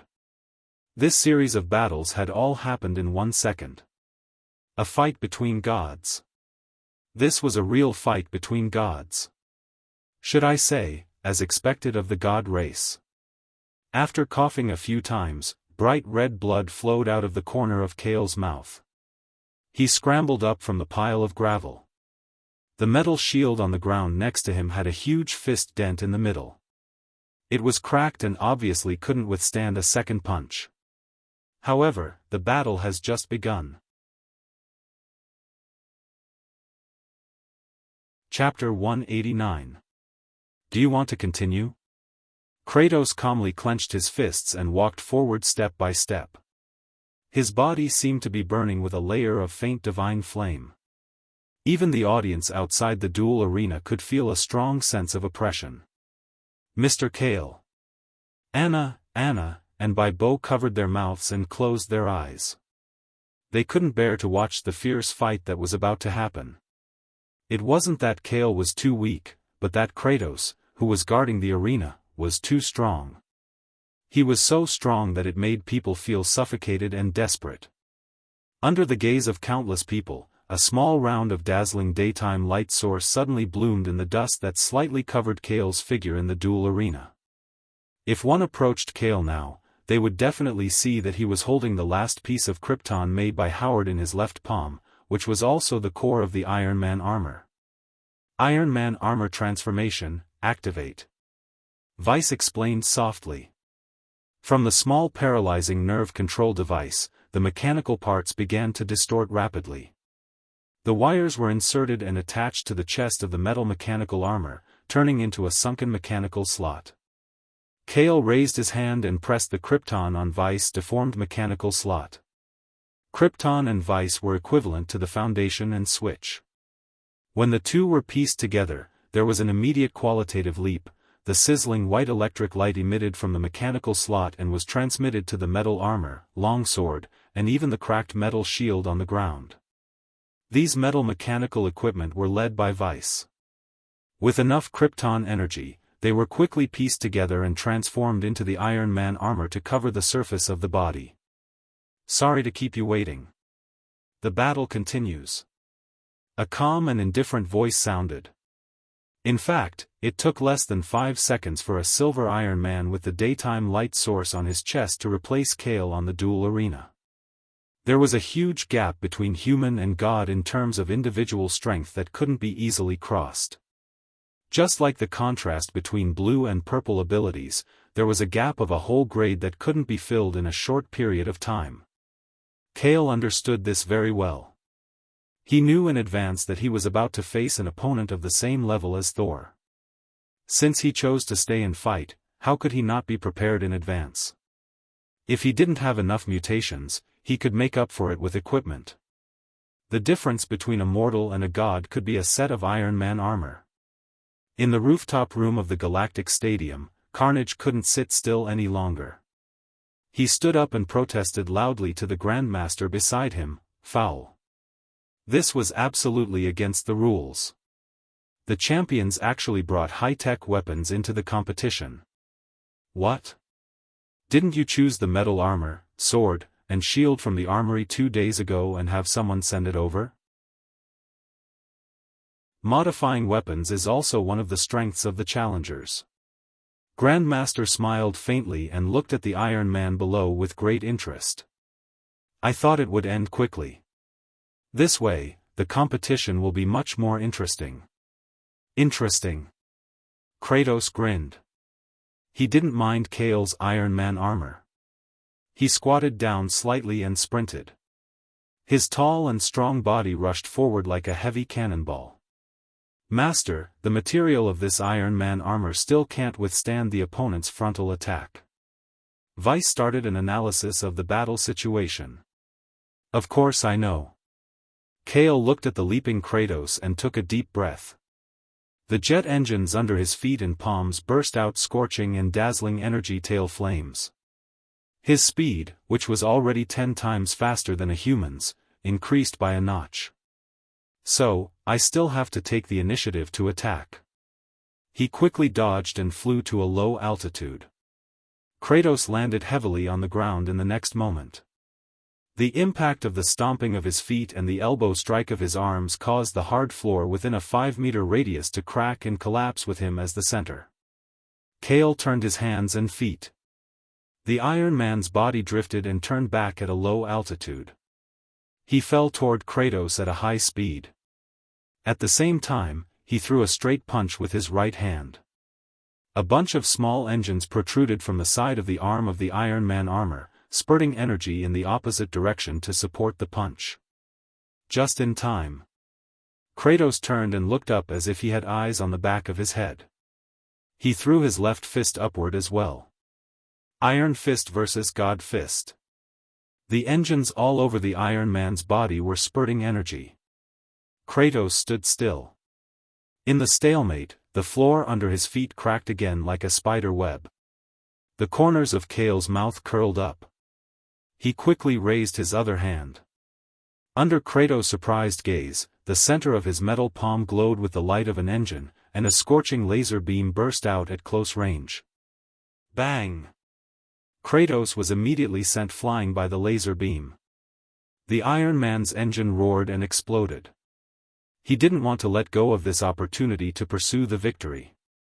Iron Man mode, the main means of attack is cannons. Kale's face was cold. He flew in the air and raised his metal palms like two cannon muzzles. He aimed simply and continuously shot out laser beams that cut through the sky. The aftermath of the energy explosion drowned Kratos' body densely. The spectators in the spectator stands were dumbfounded. In the past, the duel arena was basically a close combat between creatures. Only today was a unique and strange battle at the beginning. In the duel arena, the engines roared and lasers shot everywhere. The energy flames during the day covered the area where Kratos was. The billowing airwaves and dust filled the interior of the interstellar duel arena. Kale floated at a low altitude until half of the Krypton energy was consumed.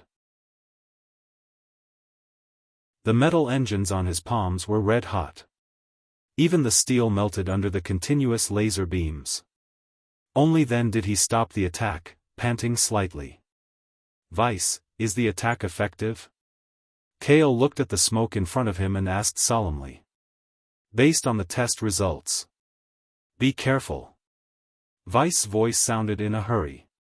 The next moment, an iron chain shot from the front and below at high speed and wrapped around Kale's left calf. Oh no. Kale's face changed slightly. The engines on his feet exploded and he subconsciously wanted to fly higher. Clang clang. The buckle of the iron chain was tight. No matter how the Iron Man armor's engine vibrated, Kale couldn't move up half a millimeter for a while, let alone break free from the damn iron chain. Got you. On the ground below, Kratos' figure gradually appeared in the dispersed smoke.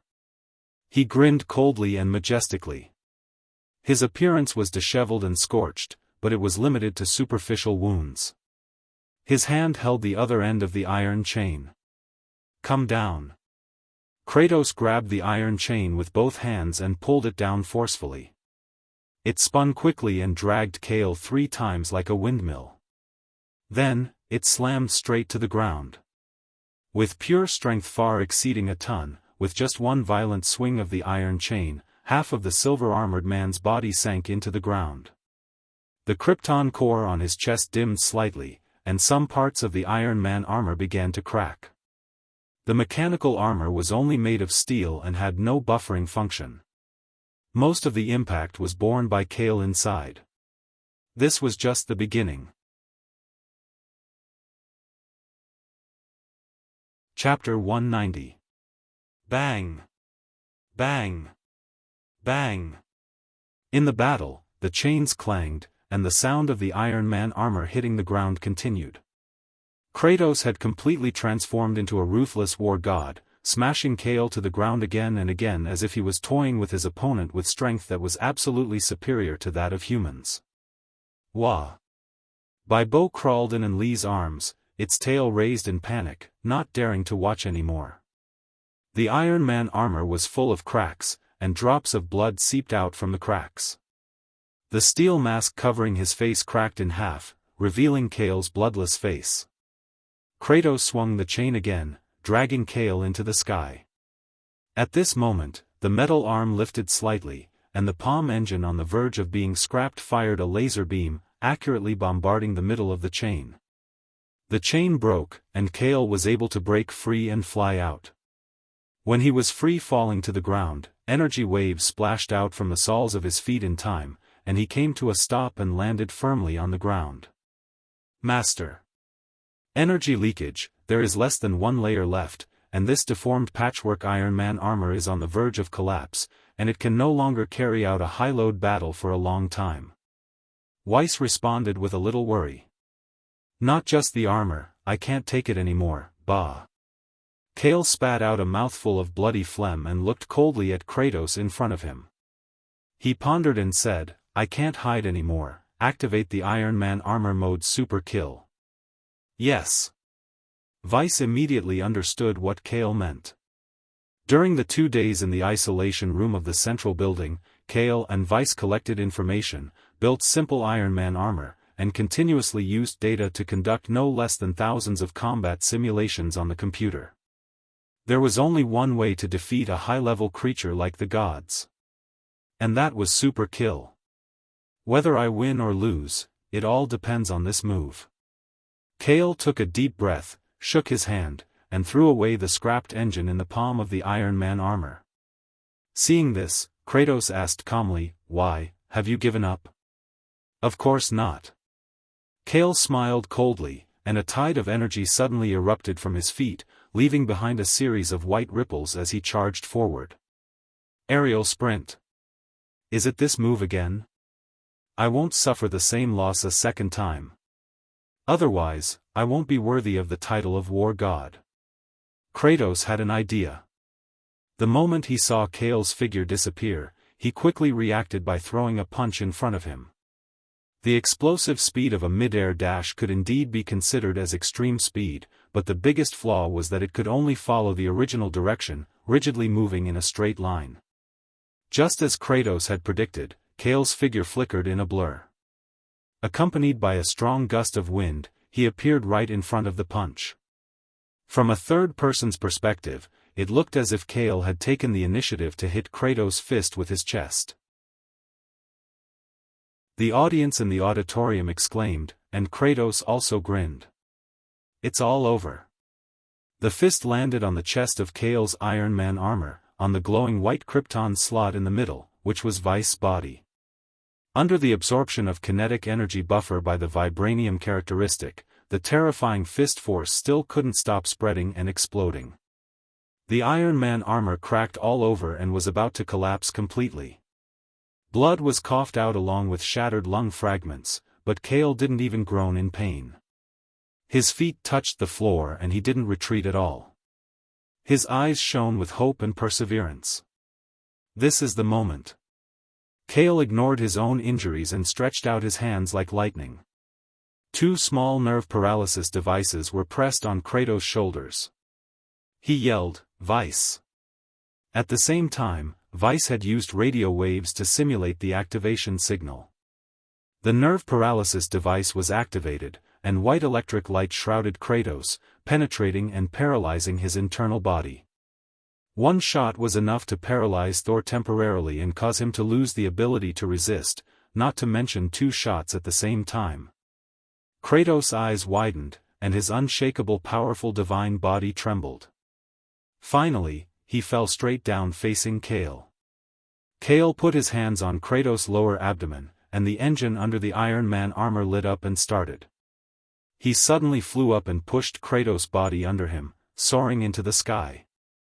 In the blink of an eye, under the horrified gazes of countless spectators in the stadium, Kale carried Kratos' immobile body over the height of 100 meters in the interstellar stadium, past countless suspended spaceships, and rushed straight into the vast starry sky without any signs of stopping. Oh my God, crazy, really crazy. Yi Ji sat down on the deck of a spaceship, her eyes dull. What does he want to do? Carnage stood up again and looked up in shock at Kale, who had turned into a bright star in the sky. On the side seat, the smile on the Grand Master's face disappeared. He raised his head slightly, and his eyes were filled with shock and uncertainty. He felt that things had gone beyond his control. Directly above the duel arena, 1,000 meters in the sky, flames spurted from the feet of Kale's Iron Man armor. He pushed against Kratos, whose body was still twitching slightly, and flew faster and faster like a rocket, constantly rising at supersonic speed. Master, the energy of Krypton has been reduced to less than 5%. If this continues, you won't have enough energy to return to the ground safely, Vice warned. Kale heard this, smiled faintly, and said with unprecedented certainty, "Don't think about landing. Turn on the engine to the maximum horsepower and keep going." "Yes." Vice followed his order and turned the engine of the Iron Man armor to the maximum. Suddenly, the roar of machinery and energy burning resounded through the sky. 2,000 meters, 3,000 meters, 5,000 meters, this height is not enough. Keep going. Kale growled. Facing the cold night wind, he kept climbing. 6,000 meters, 7,000 meters, 9,000 meters. At this height, they were almost out of planet Sokka's atmosphere. The surroundings were full of colorful wormholes, and the space and air around were distorted. The flames stopped, and the Iron Man armor completely froze at 0 degrees. Vice struggled to control the transformation, and the Iron Man armor collapsed into countless iron pieces attached to the ice, exposing Kale inside. Kale's eyebrows were covered with frost, and his breathing was difficult. He adjusted his posture slightly in the air, hugged Kratos's legs tightly with both hands, and aimed the big bald head downward. Then, the two of them became one and began to fall from a height of 9,000 meters. Kratos's body trembled, and his will began to gradually wake up, but it was too late. 8,000 meters, 6,000 meters, 4,000 meters, 2,000 meters, the falling speed was getting faster and faster. The wind pressure made Kale feel pain, but he stared at the galactic stadium that was getting bigger and bigger in front of him, and his eyes never moved. "Master, it's too fast. If you fall like this, even with the enemy as a cushion, there's a high probability that you'll die on the spot." Vice turned into a headset and fixed it in Kale's ear, reminding him nervously. "If I don't take the risk, how can I have a chance to defeat the creatures of the God Clan?" Kale laughed boldly. Looking at the stadium and venue that were getting closer and closer, he closed his eyes. This is the real life of death. Chapter 191. In the Galactic Stadium's auditorium, the hundreds of thousands of extraterrestrial spectators, including the Grandmasters, all raised their heads in unison. They stared at the night sky in horror, where Kyle and Luli had completely disappeared. Everyone held their breaths, unwilling to miss a single detail of this epic-ranked battle. The entire stadium suddenly fell silent. Then, the black dot grew larger and larger, falling straight down toward the duel field without any signs of slowing down. "They're here! They're here!" Under the exclamations of the audience and their shocked gazes, Kale and Kratos, who had merged into one body, suddenly crashed into the center of the duel field like a blurry stream of light. Bang! Like a falling star, the cement ground caved in, and the super-strong impact wave of the fall sent all the gravel and dust within a radius of 10 meters flying. The interstellar stadium instantly fell silent. When the dust settled, it could be clearly seen that in the middle of the open and flat duel field, a bottomless pit with a diameter of 5 meters appeared. This extremely shocking scene made the scalps of countless creatures tingle, and their bodies and minds trembled slightly in horror. "Oh my God, are there still any creatures that can survive? Probably, all of them are dead. Then what is this, a draw?" The faces of the audience flushed, and they couldn't help but whisper to each other. No matter what, this was a battle that could be recorded in the history of Planet Sokka's duel field. Rustle, rustle, rustle. At this moment, a slight sound came from the deep pit. Under the bewildered gaze of the audience, a thick hand slowly reached out of the pit, placed on the edge of the pit, and struggled to climb up. It was Demon King Kratos. But at this moment, his whole body could only be described with one word: miserable. His big bald head was covered in bright blood, which flowed down and disappeared into his deep eye sockets. His rough face looked ferocious and terrifying. His clothes were tattered, and his whole body was covered in gravel and dirt. He looked like a completely different person from the previous majestic god of war. What a crazy guy. Kratos crawled out of the pit with difficulty and stood on the edge dizzily. Looking down at the deep pit, he commented seriously, "Among the human race of inferior creatures, I would like to call you the strongest. However, it is clear that the battle between us has come to an end." Kratos shook his head slightly. Falling from a height of nearly 10,000 meters, if it weren't for the fact that he was a god with an outstanding physique and divine power protecting his body, he would have been smashed into a pile of meat paste no matter how advanced he was. This move was too crazy. It could no longer be simply called a move. Instead, it was a type of resolution. To kill 1,000 enemies at the cost of 800 of his own men, he was practically risking his life to execute it. Kratos turned around and opened his arms toward the audience.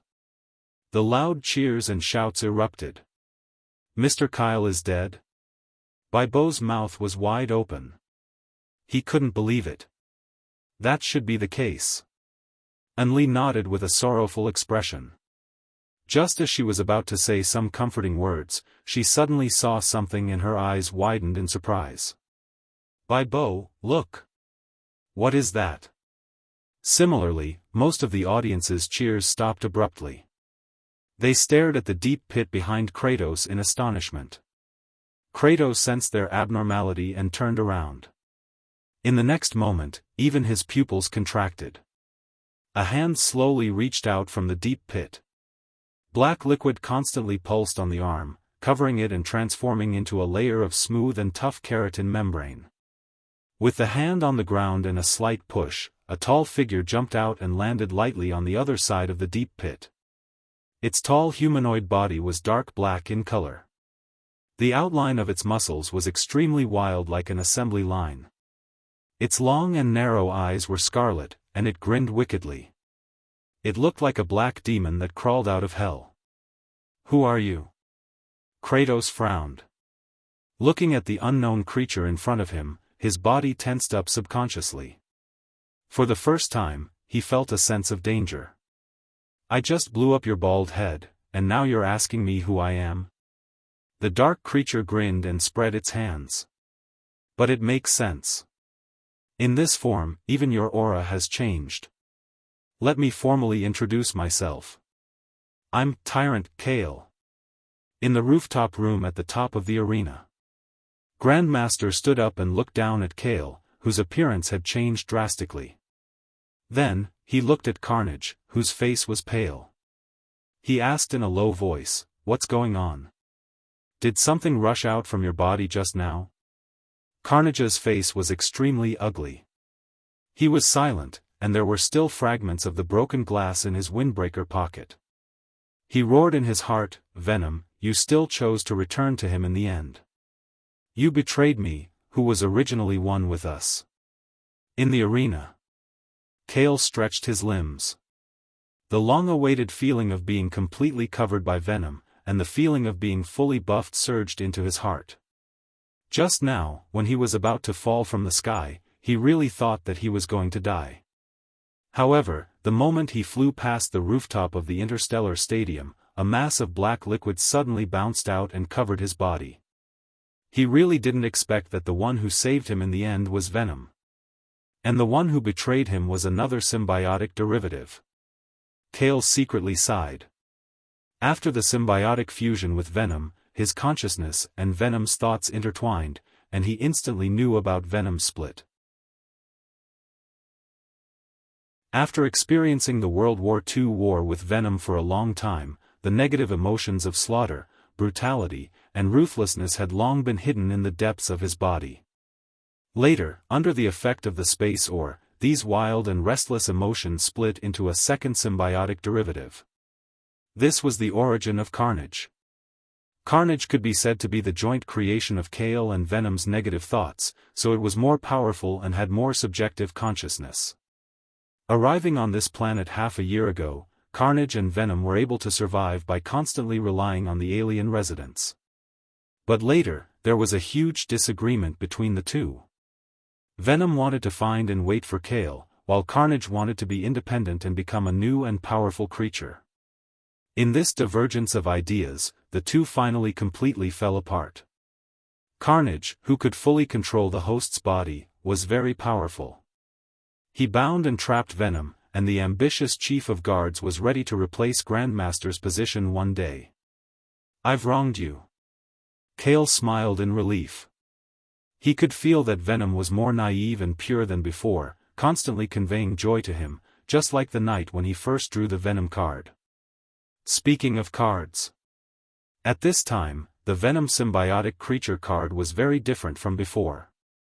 Adult Venom symbiotic creature, a symbiotic creature that has grown to a certain extent. Purple creature card. Venom does not need to combine with the host and can survive alone. The symbiotic creature can greatly increase the host's strength and ability. Its weakness is ultrasound and high temperature. Now that it has reached adulthood, Venom's growth will be greatly reduced. Currently mastered abilities: quick learning, transmogrification, bullet immunity, liquid self-healing, memory detection, interception, gliding flight, dark claws, climbing walk, long whip, sharp blade, thousands of tentacles.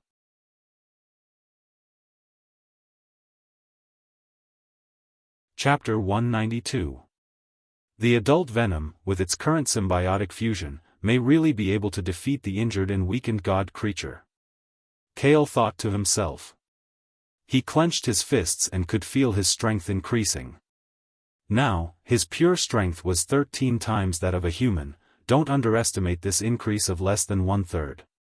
Not only his strength, but even his physique, speed, 5 senses, and so on had been greatly improved. Moreover, Venom's bulletproof defensive coat and various forms of combat abilities just made up for the lack of a super soldier's physique in offense and defense. He had completely transformed into a combat creature that fought for the sake of battle without any worries. Although your appearance has become ferocious and terrifying, I have even torn apart large alien ancient monsters with my bare hands. How dare a mere human like you dream of being a match for a god?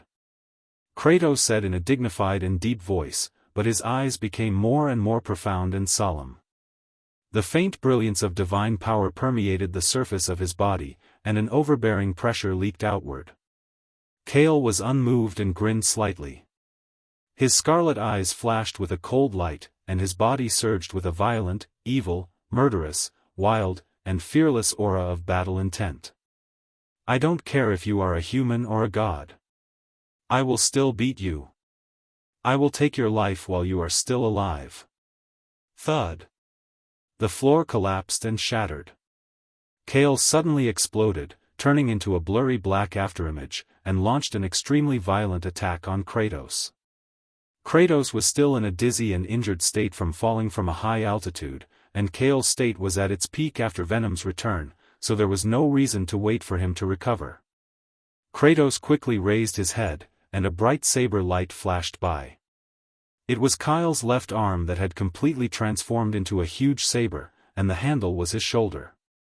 The sharp edge of the saber cut through the air and slashed down rapidly from top to bottom. Kratos crossed his arms in front of his body and blocked the slash of the blade. The blade only broke a little of his skin. But then, Kale's eyes flashed fiercely, and he quickly stretched out his free right hand. It transformed into a tough black whip and shot out, wrapping around Kratos' neck. Kratos' face changed slightly, and he wanted to reach out and pull the whip, but how could Kale give him time to fight back? Midair sprint, explode. Kale grinned sinisterly and activated air sprint. The energy tied under his feet exploded chaotically, and he, along with Kratos, who was bound by the long whip, once again shot up to a height of 30 meters. This is to repay you for what you did before. When he reached the highest point in the air, Kale pulled the long whip with both hands and abruptly swung it backward like a shoulder throw. Bang! Kratos was smashed hard onto the floor of the arena. His big bald head was injured again, and the fall made him dizzy. Again. Kale seemed to be quite resentful of what had happened earlier. He glided down and dragged Kratos, who couldn't break free from the long whip in time, to the edge of the stadium. He climbed and stood upside down on the wall of the arena. He pulled and swung the long whip, lifting Kratos' body up and slamming him onto the floor again and again. Gravel flew everywhere, dust billowed, and the duel arena trembled slightly. Heavens! Is that still Mr. Kale? Only, her brother, and Bo were in the area near the front of the audience seats. Seeing this scene up close, they couldn't help but look at each other. Are you done yet? In the duel arena, Kratos suddenly let out an angry roar. His depression and anger were written all over his face. After another fall, he planted his feet firmly on the ground and pulled Kale, who was standing on the wall, backward. Kale reacted quickly. He quickly cancelled the long whip form in his left hand and glided at a low altitude with his wings, trying to quickly fly over Kratos' head. Kratos crouched and jumped up. He approached Kale with an astonishing leap and punched him, trying to send him flying. Claw form. Kale focused his eyes. 3 dark claws extended from his clenched left fist and collided with his opponent's fist, which was imbued with divine power. Crack! The dark claws shattered inch by inch from the tip to the end of the fist. As expected, it's still too difficult to take a punch from a Protoss head-on. Suffering a hidden loss, Kale sighed helplessly. He held his aching left arm and glided to avoid the follow-up attack.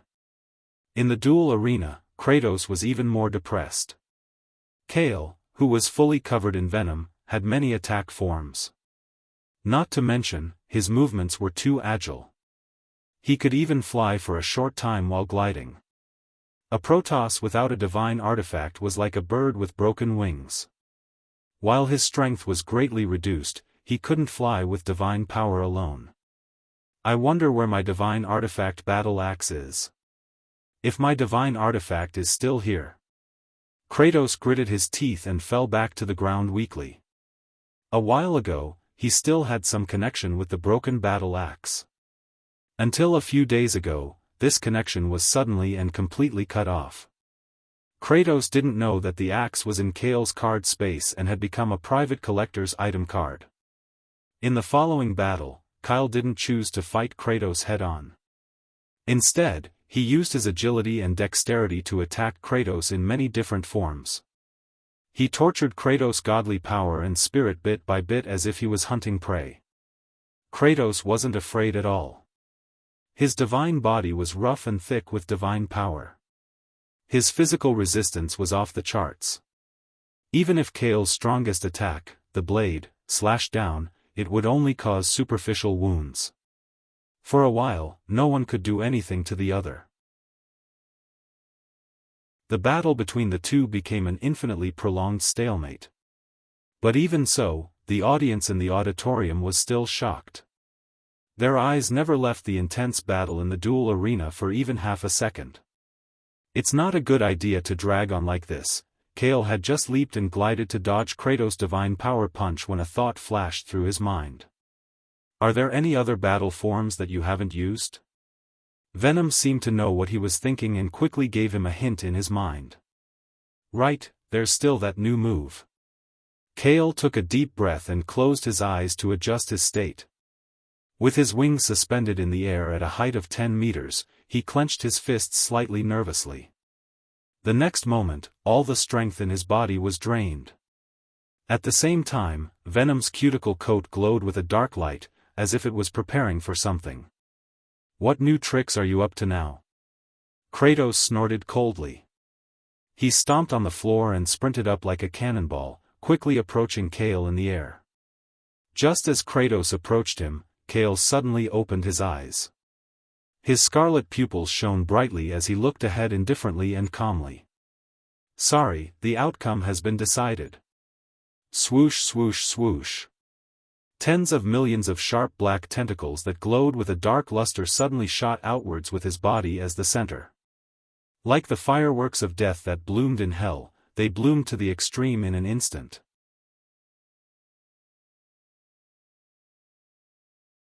Chapter 193. Drip. The sharp black tentacles pierced into Kratos' chest and limbs. Although they didn't completely penetrate his divine body, more than half of the tentacles went deep into his bones. Bright red blood flowed down along several tentacles and quietly dripped onto the ground.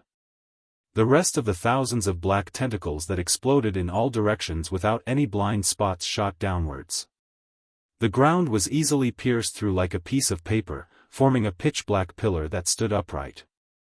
The tentacles that shot into the sky pierced through the floor of the rooftop room at the top of the interstellar stadium. The bodies of a few unlucky grandmasters were completely pierced through. One of the tentacles stopped just below the grandmaster's crotch. The tentacles that shot out in all directions just happened to reach where the audience was and stopped in front of the extraterrestrial audience. If they moved forward even half a meter, they would be able to kill hundreds of creatures. Kale opened his mouth wide in shock. Even he was a little stunned by the form and power of these thousands of tentacles. But he didn't have time to think. His body was almost drained of all strength, and fatigue and weakness invaded his body. What was more serious was venom. His gliding wings, dark hood, and keratin membrane creature coat all melted like snow under the sun. They turned into countless sticky black liquid that flowed down from the surface of Kale's body like fresh blood. Now in the duel arena, the only one who was still in good condition was Vice. It quickly crawled behind Kale, fixed itself, and transformed into a rocket backpack. It spouted some light blue tail flames, causing Kale to remain suspended in the air. "Venom?" Kale shouted. He waved his hand lightly and turned the falling black liquid, which was Venom's main body, into a card and sank back into the card space. "Master, the sound wave detection detected guard spaceships surrounding this area," Vice reported back. "Then let's use our last trump card." Kale's eyes dimmed. He looked weakly at the unconscious Kratos in front of him, who was fixed in midair by the tentacles. He gritted his teeth and said, "No matter what, we have to take this god out of here safely." At this moment, in the rooftop room of the interstellar stadium, the Grandmaster was still in a state of shock. He kicked the black tentacle that was close to him and shattered it. His face was gloomy and silent. Those who were familiar with him knew very well that he was furious at this moment. Slaughter realized that the opportunity had come and walked forward to say in a deep voice, "Grand Master, that man is not like the other challengers. It is too difficult to control him through means. Leaving him alive will only bring disaster to Sokka planet sooner or later. I suggest that we take advantage of this opportunity to make him fall in this duel forever." "Alright, I'll leave this matter to you as the leader. You're free to mobilize the guards of the entire planet." The guru nodded without hesitation and said with narrowed eyes, "But I have a request." "Save Devil King Kratos." "Yes." A look of ecstasy appeared on Carnage's face. Looking at the chaotic situation in the arena, he decisively turned around and walked out of the room. Walking to the elevator, he took out his communicator and ordered, "All the spaceships guarding around the arena, seal the arena. Send a few battle-type spaceships in and use their laser cannons to kill the challenger, the tyrant. Even if we have to flatten the arena, we won't hesitate." Regarding the matter of protecting Kratos, Carnage did not tell the guards even half a word. To him, everything that hindered him from killing Kale and Venom were burdens and burdens. Kale must die. The scene switched back to the galactic arena. Due to the terrifying impact of the tens of thousands of tentacles, the audience seats were in complete chaos at this moment. It was noisy, and countless alien spectators fled outside in panic. The arena was like a giant beehive that had completely exploded under the final blow. In the arena where the tentacles were intertwined, Kale was using Vice's help to pull Kratos' body down from the tentacle and carried him on his shoulder with difficulty. Just as he finished this step, the humming of several spaceships' engines in the open night sky above Kale's head reached his ears. Then, the bright and glaring laser cannons roared down and bombarded the black pillars of the remaining tentacles. Boom, boom, boom. The pillars exploded, and the shockwave swept across. Countless black glass shards rained down from the sky. Seeing this scene, the alien spectators were even more terrified. They desperately tried to leave the arena, and many of the exits were crowded into mountains. Vice, if you don't hurry up, we're really going to be stuck here forever. Kale urged in a low voice. Carrying Kratos' dead body, he used the rocket launcher on his back to move around under the tentacles, using it as a cover to avoid the laser cannons that were shooting down. However, under the constant bombardment of the spaceships, the tentacles were decreasing at a speed visible to the naked eye. It looked like there was nowhere to hide. It's coming. Vice suddenly reminded. As if to prove its words, a fighter jet that was flying at extreme speed, like a stream of light, rushed into the galactic arena area. The laser cannons changed their tune and aimed at the two spaceships that were attacking Kale and fired 2 shots. Boom! The 2 spaceships were destroyed on the spot, emitting billowing flames and black smoke. They crashed into the arena, and the second explosion of the fuselage turned the spacious arena into a sea of fire. Whoosh! Propelled by the rocket launcher, Kale carried Kratos and quickly soared into the sky from the sea of fire. The fighter jet immediately opened the cabin door automatically to welcome them. After the two entered the cabin, before the door was even closed, the engine at the end of the fuselage roared and accelerated to escape outside the galactic arena. F***CK. Just as Slaughter walked out of the elevator, he looked up and saw this scene. His expression changed drastically, and he shouted into the communication device in his hand, "They're trying to escape in the fighter jet. All spaceships, chase after them. Don't worry, just destroy them together with the fighter jet." Understood.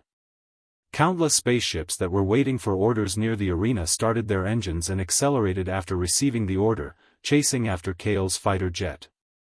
Inside the Eagle fighter jet that was flying at high speed, Kale threw the severely injured and unconscious Kratos on the floor of the cabin, then he laid down on the metal floor beside him, panting heavily. The genetic disease took advantage of his weak body and forcefully took away the physical ability of the super soldier. Vice quickly transformed into a robot form and jumped into the pilot's seat. He inserted his hands into the pilot's socket, completely connecting himself with the fighter jet system, and used this to control everything in the fighter jet perfectly. Vice reported, "Master, there are almost 30 spaceships chasing after us from behind. Should we fight back, or which direction should we escape in?" "Don't worry about them, there are too many enemy spaceships. Once we're caught in the crossfire, we won't be able to escape." Kale panted heavily.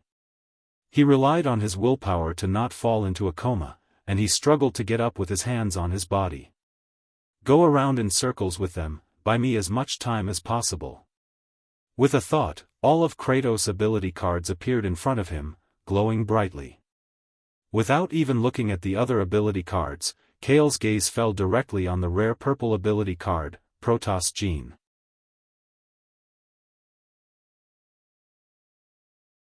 Chapter 194. Today's Sokka planet had completely changed. The main entrance of the galactic stadium was like a huge mouth, constantly spitting out the densely packed alien audience. When they raised their heads, they would definitely be able to see the spectacular view of the main city's night sky. A fighter jet turned into a meteor and streaked across the sky, escaping into the wilderness outside the main city. Behind it, dozens of guard spaceships were in hot pursuit. The lights and engine flames illuminated the night sky as bright as day. "Don't lose it." On one of the large guard spaceships in the middle and rear, Slaughter was sitting in the co-pilot seat. He looked at the fighter jet that was escaping at high speed and issued an order through the communication device. When it's within attack range, fire immediately. Okay. The guard spaceship at the front immediately aimed at the eagle's tail and fired continuously. Dozens of laser beams formed a net and covered the area in front of it. Whoosh! It was as if the eagle mech had eyes behind its tail. Faced with the concentrated laser cannon fire, it maintained its speed calmly. At the critical moment, it suddenly turned sideways and slid down. With a beautiful tail flick, it dodged all the laser beams. It even used this opportunity to increase the distance between them by 10 meters. At first, they thought it was just a coincidence. The guard spaceships continued to fire again. In a short moment, the night sky was lit up, forming a terrifying laser beam rain that covered the area in front of the eagle. Whoosh whoosh, the eagle's tail flame splashed. Through flipping, climbing, lowering, and sliding movements, it was so agile that it did not seem like it was made of metal machinery. It was a living steel eagle. The laser beams missed again, becoming a light screen that served as a foil to the fighter jet's flying posture. This was simply a large-scale live broadcast of piloting skills. The guards who were driving the spaceships were stunned. Could it be that the fighter pilot was a monster? The guard pilots did not know that the fighter jet was fully controlled by the Vice. The Vice was connected to the computer system, achieving the perfect control of human and machine. Even if the best spaceship pilot in the universe was here, he would still not be a match for this artificial intelligence mechanical creature. Are you addicted to shooting? Watch my counterattack. In the pilot's seat of the fighter jet, the Vice whispered. A pair of mechanical arms that had turned into electrical plugs transmitted electricity. Its thoughts were calculated by the supercomputer system, controlling the fighter jet to quickly respond. Its master had only told it to avoid fighting and maintain a high speed to buy time, but it did not say that it should not fight back in the face of attack. At the bottom of the Eagle fighter's fuselage, two cannons protruded out and swiveled backwards, aiming at the group of spaceships behind it and opening fire. The next moment, the two small guard spaceships at the front were damaged, turning into two rounds of fireballs and crashing down, smashing into the garbage mountain in the wild and exploding. What kind of monster is the driver? You still have the energy to fight back when you're being chased by so many spaceships? The pilot of the spaceship was shocked. He no longer dared to mindlessly chase after them. In this way, their speed would inevitably decrease, and they could only allow the fighter jets to maintain a certain distance from them. A bunch of good-for-nothings. Carnage cursed in English. After thinking for a moment, he had an idea and ordered, "Tell the other spaceships that are still in the main city not to follow in this direction. Circle around in other directions and form an encirclement to slowly shrink." Time ticked by. At this moment, in the cockpit of the Eagle fighter, Kale was half lying on Kratos' body, in a state of semi-consciousness and semi-consciousness. His hands were tightly gripping Kratos' clothes. No matter how the fighter jet rolled or drifted in the air, he did not leave Kratos at all. The Protoss gene ability card was still being read, and the countdown was still ongoing. 10,000, 9999, 9998, the purple ability card required 3 hours to be drawn. This period of time was neither long nor short.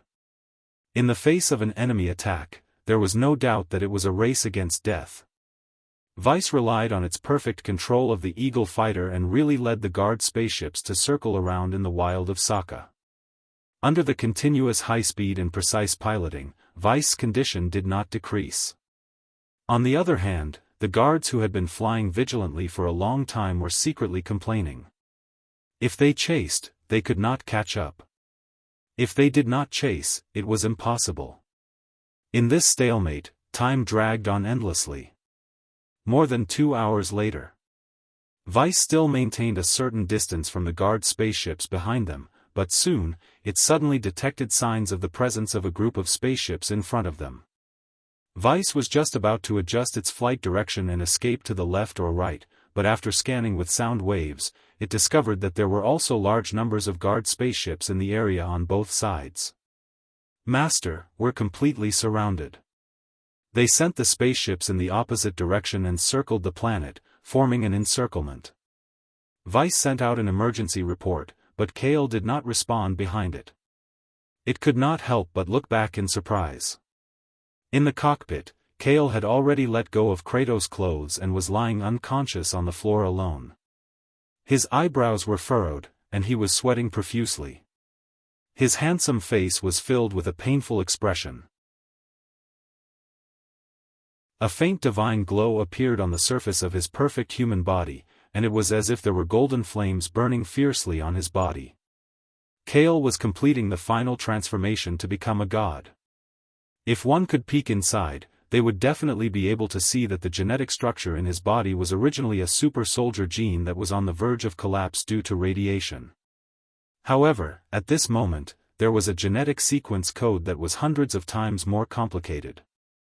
It forcefully invaded his body, destroying and wiping out the defective genetic faults in his body, and reconstructing a perfect genetic strip on its own. The extraordinary changes in the nature of the human body's genes, along with the body's bones, muscles, blood, and hair, were all undergoing deification at the same time. As if it knew that this was a critical moment, Vice did not disturb Kale anymore. It sensed the guard spaceships that were surrounding them from all directions. It did not think too much and made the most suitable choice.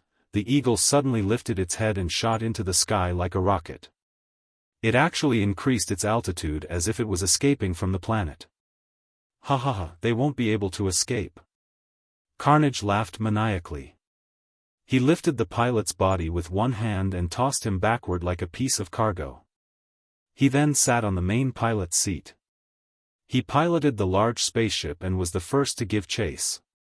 He chased after the fighter at full speed toward the outer space.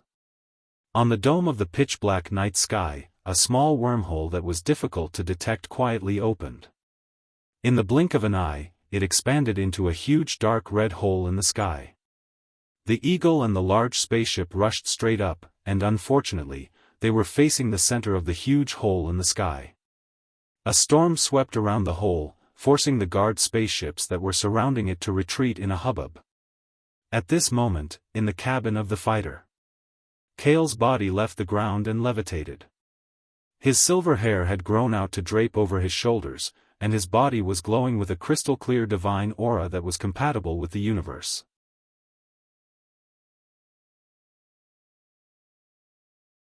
Chapter 195. I've become a god? Kale landed on the floor of the cabin from a suspended state. He calmly raised his hands and gently clenched his 5 fingers under the gaze of his golden eyes.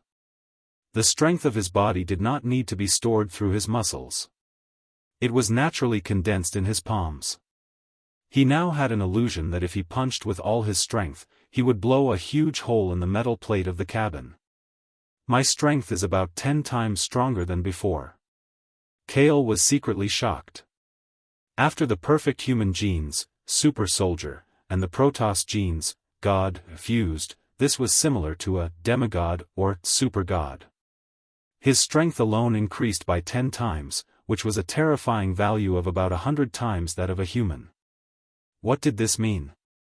It meant that a superhuman grip of more than 10 tons could easily lift a bus and throw it 10 meters away like a sandbag. And strength was only one aspect.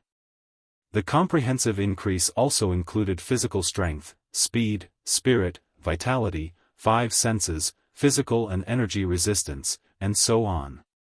Everything was at a superhuman level after deification. Wait, there's another wonderful feeling. Kale calmed down and could feel a mysterious power surging in his body. It was like blood, flowing continuously through his body. This should be the power that the Protoss were born with, divine power. Kale was deep in thought. His eyes fell on his palms. He snapped his fingers slightly and a wisp of golden red flame appeared, swaying between his 2 fingers. Divine flame. This was the change in nature that he concretized when he operated divine power to the outside world. Since he had Protoss genes in his body, he instinctively possessed and freely mastered it. Kale suddenly realized that divine power was a bit like the human magical power developed by the supreme sorcerer Alpha Centauri. However, magical power needed to be suspended to open the door within the human body. It was a borrowed power that could only strengthen the spirit and soul. After reaching a certain level, it would indirectly affect the physical body. Divine power, on the other hand, was the innate power of the gods. It directly strengthened the spirit and physique of the creatures of the gods. With divine power, they could survive in any harsh environment. With divine power, they could control divine artifacts and hold the cosmic origin stone. It was as if he had opened a permanent door in his body, jumping out of the realm of ordinary creatures in the universe and completely stepping into the realm of gods. Now, even if Thanos had the Infinity Glove in his hand and gathered 6 cosmic origin stones, he would not be reduced to ashes by the laws of the universe with a snap of his fingers. Am I really a god now? Fire god? Kale stroked his smooth chin. Even he felt as if he was in a dream. The genetic disease that had plagued his body's lifespan had been completely eradicated, and his body had even broken through the shackles and evolved into a whole new realm. In the body of a human, he had transformed into a god. Back then, he had no choice but to leave Earth and choose to step into the universe. Now, he had finally obtained an unimaginably huge harvest. That was close. I almost died in the duel arena. Kale lowered his head and looked at the unconscious Kratos at his feet with lingering fear. It was only after he had attained a divine body that he realized just how powerful the god race was. Now, even if Kale stood where he was and did not need the protection of the venom coat, there would be no possibility of his life being threatened by a special forces soldier using various methods such as swords, spears, axes, biochemical poisons, firearms, and artillery shells. To the god race, humans were already as weak as ants. Wanting to seriously injure them was harder than ascending to the heavens. Master, have you woken up? Vice's shout from the main pilot's seat interrupted Kale's thoughts and pulled his consciousness back to reality. Vice, you did well. You've done well. You've dragged it out for 3 hours. Kale praised. The fighter was obviously flying vertically at high speed. He used his climbing ability to stand upside down on the deck. Master. Our current situation is not optimistic. We are now in the eye of the wind of a large wormhole and can't escape. There is a large spaceship chasing after us and constantly bombarding the fighter with laser cannons in an attempt to destroy it. While Vice was reporting, the rear wing of the fighter was accidentally hit by a laser from below. The fuselage suddenly lost its balance and shook violently. Countless instruments flashed red warning lights. Let's deal with the flies behind us first. Vice, open the rear cabin for me. Kyle kicked Kratos to a seat and quickly fastened his seatbelt. Then, he calmly turned around and walked toward the cabin at the back of the plane. Kale walked to the rear cabin. The entire deck of the rear cabin was sliding down, revealing the chaotic storm in the sky outside. About 20 meters below, there was a large spaceship chasing after them like a mad dog. So, it's you. Kale looked forward in high spirits. When he saw the person in the main pilot's seat of the large spaceship, he could not help but squint his eyes slightly. At the same time, Carnage, who was driving the large spaceship in pursuit, also saw Kale standing at the edge of the rear deck of the fighter. Kale, Kale. The former general manager's eyes turned scarlet. Dark red thread-like liquid surged from his endocrine system and turned into a layer of a huge muscular creature shell on the surface of his body. Soon, he completely transformed into a huge humanoid monster due to his anger. He was far taller and stronger than when he was fully covered in Venom's body. You must die here. Carnage roared hoarsely. He quickly operated the pilot's instrument and adjusted the laser cannon at the front of the large spaceship, aiming at the rear cabin of the fighter where Kale was. Kale's face was calm. He just stood there without moving, looking indifferently at Carnage in the main pilot's seat. Die! Die! Carnage's heart was filled with fear. His face twisted crazily. He pressed the button to fire the cannon. Milky white energy condensed at the muzzle of the cannon. Then, a blue-white laser beam shot out, heading straight for Kale. The laser beam arrived at a distance of 20 meters in an instant. It seemed impossible to dodge, but in Kale's golden eyes, the laser beam was constantly slowing down. It looked like a high-speed baseball. Although it was still very fast, it was not impossible to see its trajectory. At the critical moment, Kale raised his left hand. Golden red flames burned on his palm. He aimed at the laser beam that was about to land in front of him and slapped it. Bang! The laser beam turned abruptly and deviated 45 degrees to the left. It brushed past the tail of the fighter and disappeared. Carnage saw this scene and couldn't help but open his mouth wide. His heart was filled with fear again. He blocked the laser with his bare hands. Damn it, he has become stronger again. He was about to control the spaceship's laser cannon to fire again. But when he looked up, he was shocked to see Kale's left arm burning with flames. He raised his palm and pointed it forward. Carnage. You are the evil product of Venom and me. The negative consciousness accumulated during World War II on Earth. You are my former comrade, and also my inner demon. Kale looked at Carnage calmly and said softly as if he was saying goodbye, but World War II on Earth ended long ago. Everything is either frozen or has disappeared from this world forever. So, farewell, Carnage. I hope that in the next life, you will not have anything to do with me. After Kyle finished speaking, his left palm, which was already completely filled with dazzling, scorching flames, gently pressed down in front of him. His 5 fingers slightly curled and twisted. A pillar of flame shot out. Wherever it passed, even the air was scorched and distorted. It was like a burning dragon that went straight for the cockpit of the large spaceship. No, no. Carnage's eyes widened in horror as he looked at the raging flames coming at him. He let out a shrill cry. The tall and strong monster's body was like a snowman. It began to melt under the sun. Bang! The flames melted the windshield's tempered glass and poured into the cockpit of the large spaceship. Carnage only struggled for a moment before his figure disappeared inch by inch. The large spaceship turned into a fireball. It fell straight down with flames and black smoke.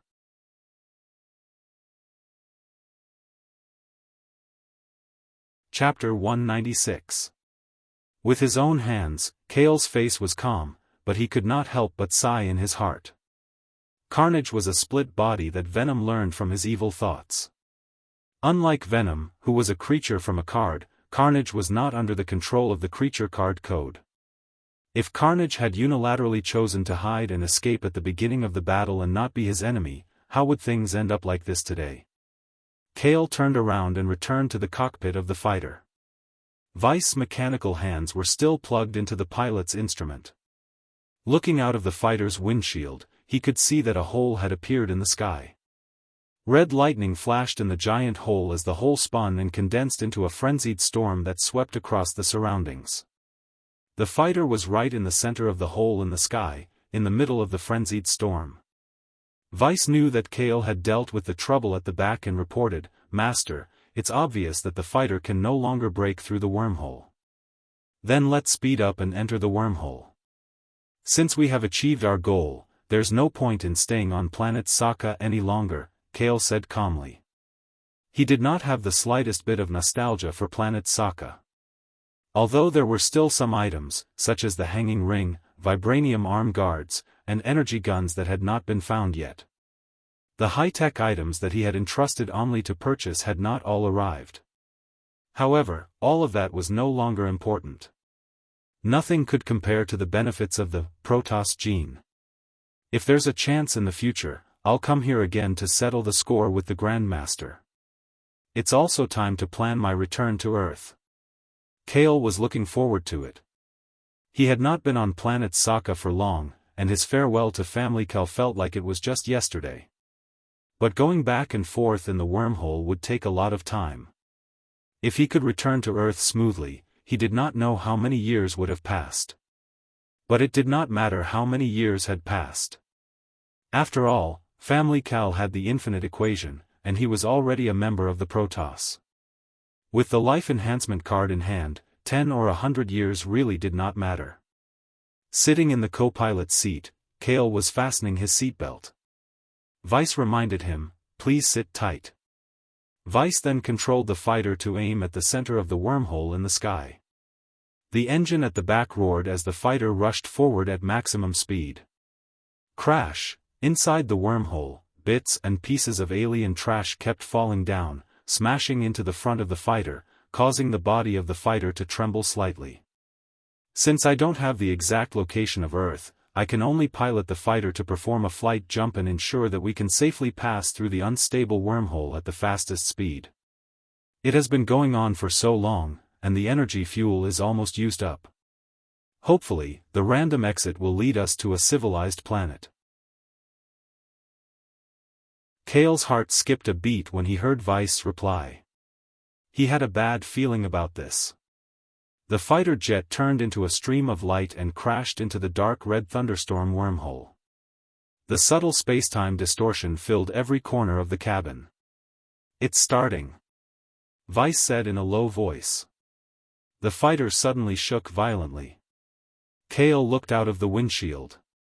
Countless stars and planets were blurry, and the universe was in chaos. Jump! Jump! Jump! The fighter continued to fly and jump until the energy fuel meter's deviation fell close to zero. It was as if it had finally left the spacetime wormhole.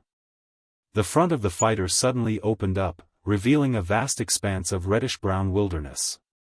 Ka. The fighter jet had already stopped and decelerated, but it still lost control and crashed into the wilderness at high speed. It turned into a bulldozer, leaving a 50-meter-long plow mark on the ground. In the end, it slammed into a small stone mountain at a tilt before it finally stopped. "Vice, where is this?" Kale stood up from the co-pilot seat and looked out of the windshield. What he saw was a desolate planet. "This is..."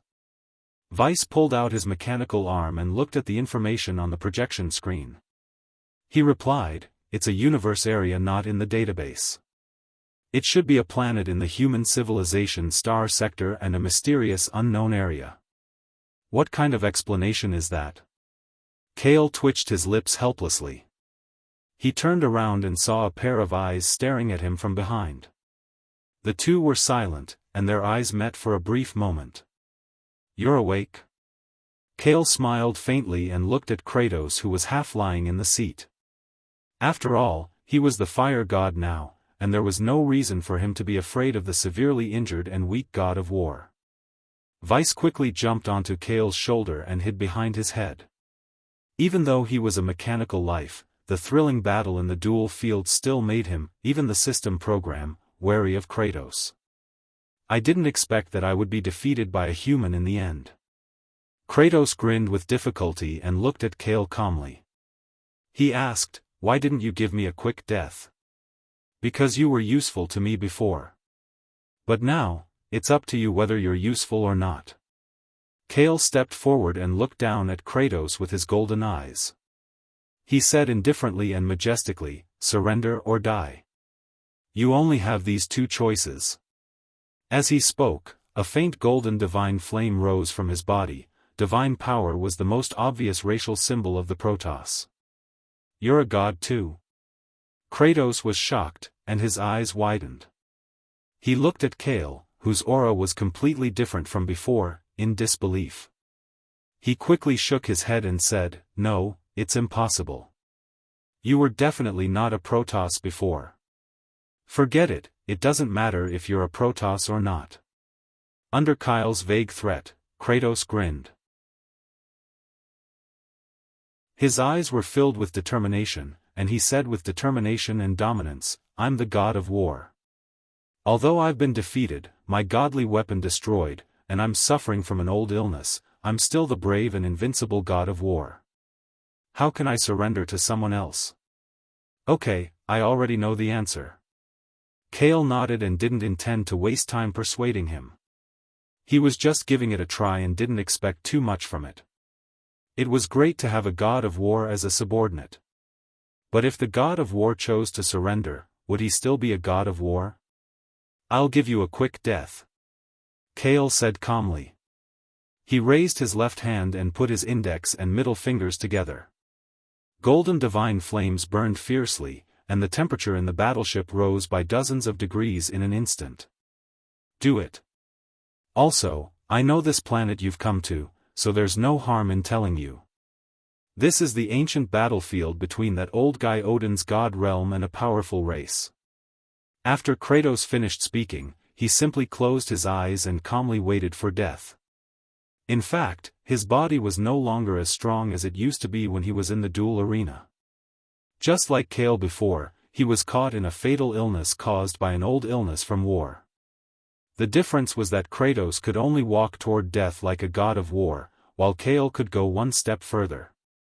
"I want to know, who defeated you when you were at your peak as a god of war, destroyed your godly weapon, and exiled you to planet Sokka?" Kale asked. "You only need to know one thing. When they appear in front of you, you'll know everything," Kratos said vaguely without opening his eyes, and then fell silent, unwilling to say more. "Then goodbye, god of war," Kale said softly and poked Kratos between his eyebrows with 2 fingers. The flames condensed at his fingertips broke through the surface temperature of the sun to 5,000 degrees Celsius. Combined with a strength 100 times that of a human, the flames penetrated the forehead and skull of the god of war. The flames raged and swallowed inwards, preserving Kratos' body but destroying everything inside the skull.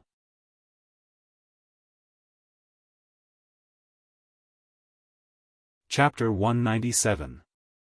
Kratos' vital signs disappeared, and he lay on the seat of the fighter with his eyes closed forever. There was only a 2-finger-sized burn hole between his eyebrows, and no blood flowed out. Everything had been directly evaporated into nothingness by the perfectly controlled flame.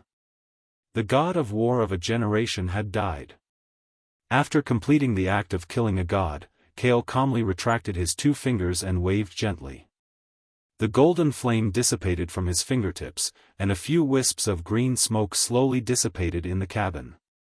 After attaining the divine body, he also realized that Kratos was indeed terminally ill, like a god past his prime. Otherwise, how could he have been seriously injured by the thousands of tentacles with his physique that was 100 times stronger than a human's, coupled with his divine power that was inclined to protect and enhance his strength? Of course, the power of the thousands of tentacles was also undeniably powerful. It consumed all of Kale's physical strength, and also caused Venom to fall into a deep coma. The side effects were huge, and it could only be used as a trump card to cut off all means of retreat. It couldn't be used in normal mode. "Master, can I handle Kratos' body?" Vice jumped onto Kratos' knee and asked. "What do you want to do with it?" Kale asked in surprise. "The body of a Protoss creature is the best experimental subject. We can try to understand the secret of the source of power in the Protoss bloodline, or transform him into a half-mechanical artificial god." Vice's mechanical eyes kept turning, emitting red laser light, and scanned Kratos' body from top to bottom. It was a mechanical creature born from the semi-intelligent Jarvis, and its system program seemed to be infiltrated with Howard's craziness for scientific research, and it had a great interest in everything that was worth studying. "There's no problem with the research, but the transformation into a man-made divine weapon will be put aside for the time being." Kale nodded and said. He still had a certain amount of respect for Kratos, which was a treatment that none of his dead enemies had received before. Kratos was the most difficult opponent that Kale had ever encountered. Kratos knew the secret of him transforming into a god after the battle, and they had a clear stance in the duel. Rather than keeping a war god who couldn't offer his loyalty and was hard to control, it was better to kill him and end all troubles. After Vice preserved Kratos' body in the warplane's freezer, she left the cabin with Kale and arrived at a desolate land outside. The energy and fuel of the Eagle had been completely depleted. In addition, many parts of the body had been damaged due to the emergency landing. It was obvious that it had completely lost the ability to continue interstellar travel. Kale immediately drew his card and converted the Eagle into a card, keeping it in the card space. He stood on the small hill and looked around. What entered his eyes was a dead silent wilderness without any signs of life. There were no trees or grass, only brown gravel and dust. It was even more lifeless than the deserts on Earth. The gravity is 1.2 times that of Earth. The oxygen content in the atmosphere is scarce, and the elemental energies are chaotic. This is not a planet suitable for life, Vice replied softly. Kale nodded in agreement. However, he didn't wear any protective equipment such as a spacesuit. He only changed into casual clothes from Earth, which consisted of a leather wallet and jeans. He didn't look uncomfortable at all. The Protoss could survive in any cruel environment. Even in the vacuum of the universe, they could still rely on their divine power to survive safely. It could be said that the Protoss were not the strongest creatures in the universe, but they were definitely one of the most evolved races in the world. Two antennas stood up on Vice's head, and a string of garbled codes flashed through its mechanical eyes. Suddenly, it told Kale a piece of information that surprised him. Master, radio waves detected the existence of two creatures about 10 kilometers away from here on the left. Creatures on a non-life planet? Kale touched his chin and picked up Vice from the ground. He jumped down the small hill and landed on the flat ground, waving his hand in front of him. An item card was quickly pulled out and landed on the ground in front of him. It was a retro twin-engine motorcycle. It had a rough and domineering appearance, and the curvature of the metal body was very beautiful. It was also created and modified by Howard. It was built by him and Captain America during the battle against Hydra. However, Steve's motorcycle had self-destructed during the attack on Hydra's base. Kale had kept it in the card space until now. Kale straddled the motorcycle and inserted the key to start it. Vice transformed into a pair of mechanical sunglasses and rested on the bridge of his nose. The inside of the glasses reflected the navigation route directly to the destination of the creatures 10 kilometers away. Kale twisted his wrist quickly and added a few hands of gas.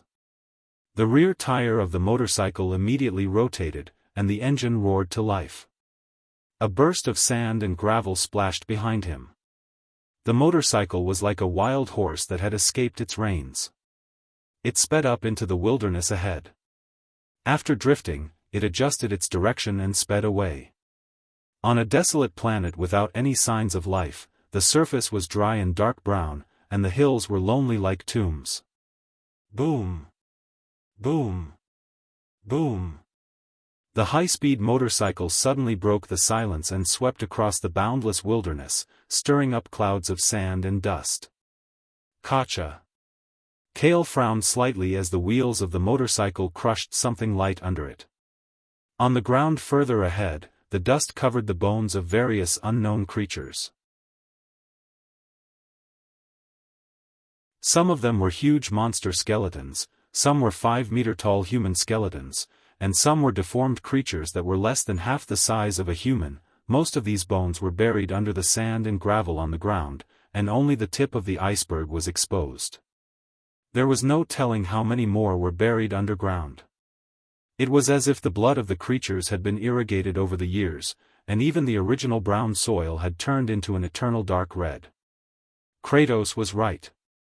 This is an ancient battlefield where the higher races fought for sovereignty over the universe, Kale sighed softly.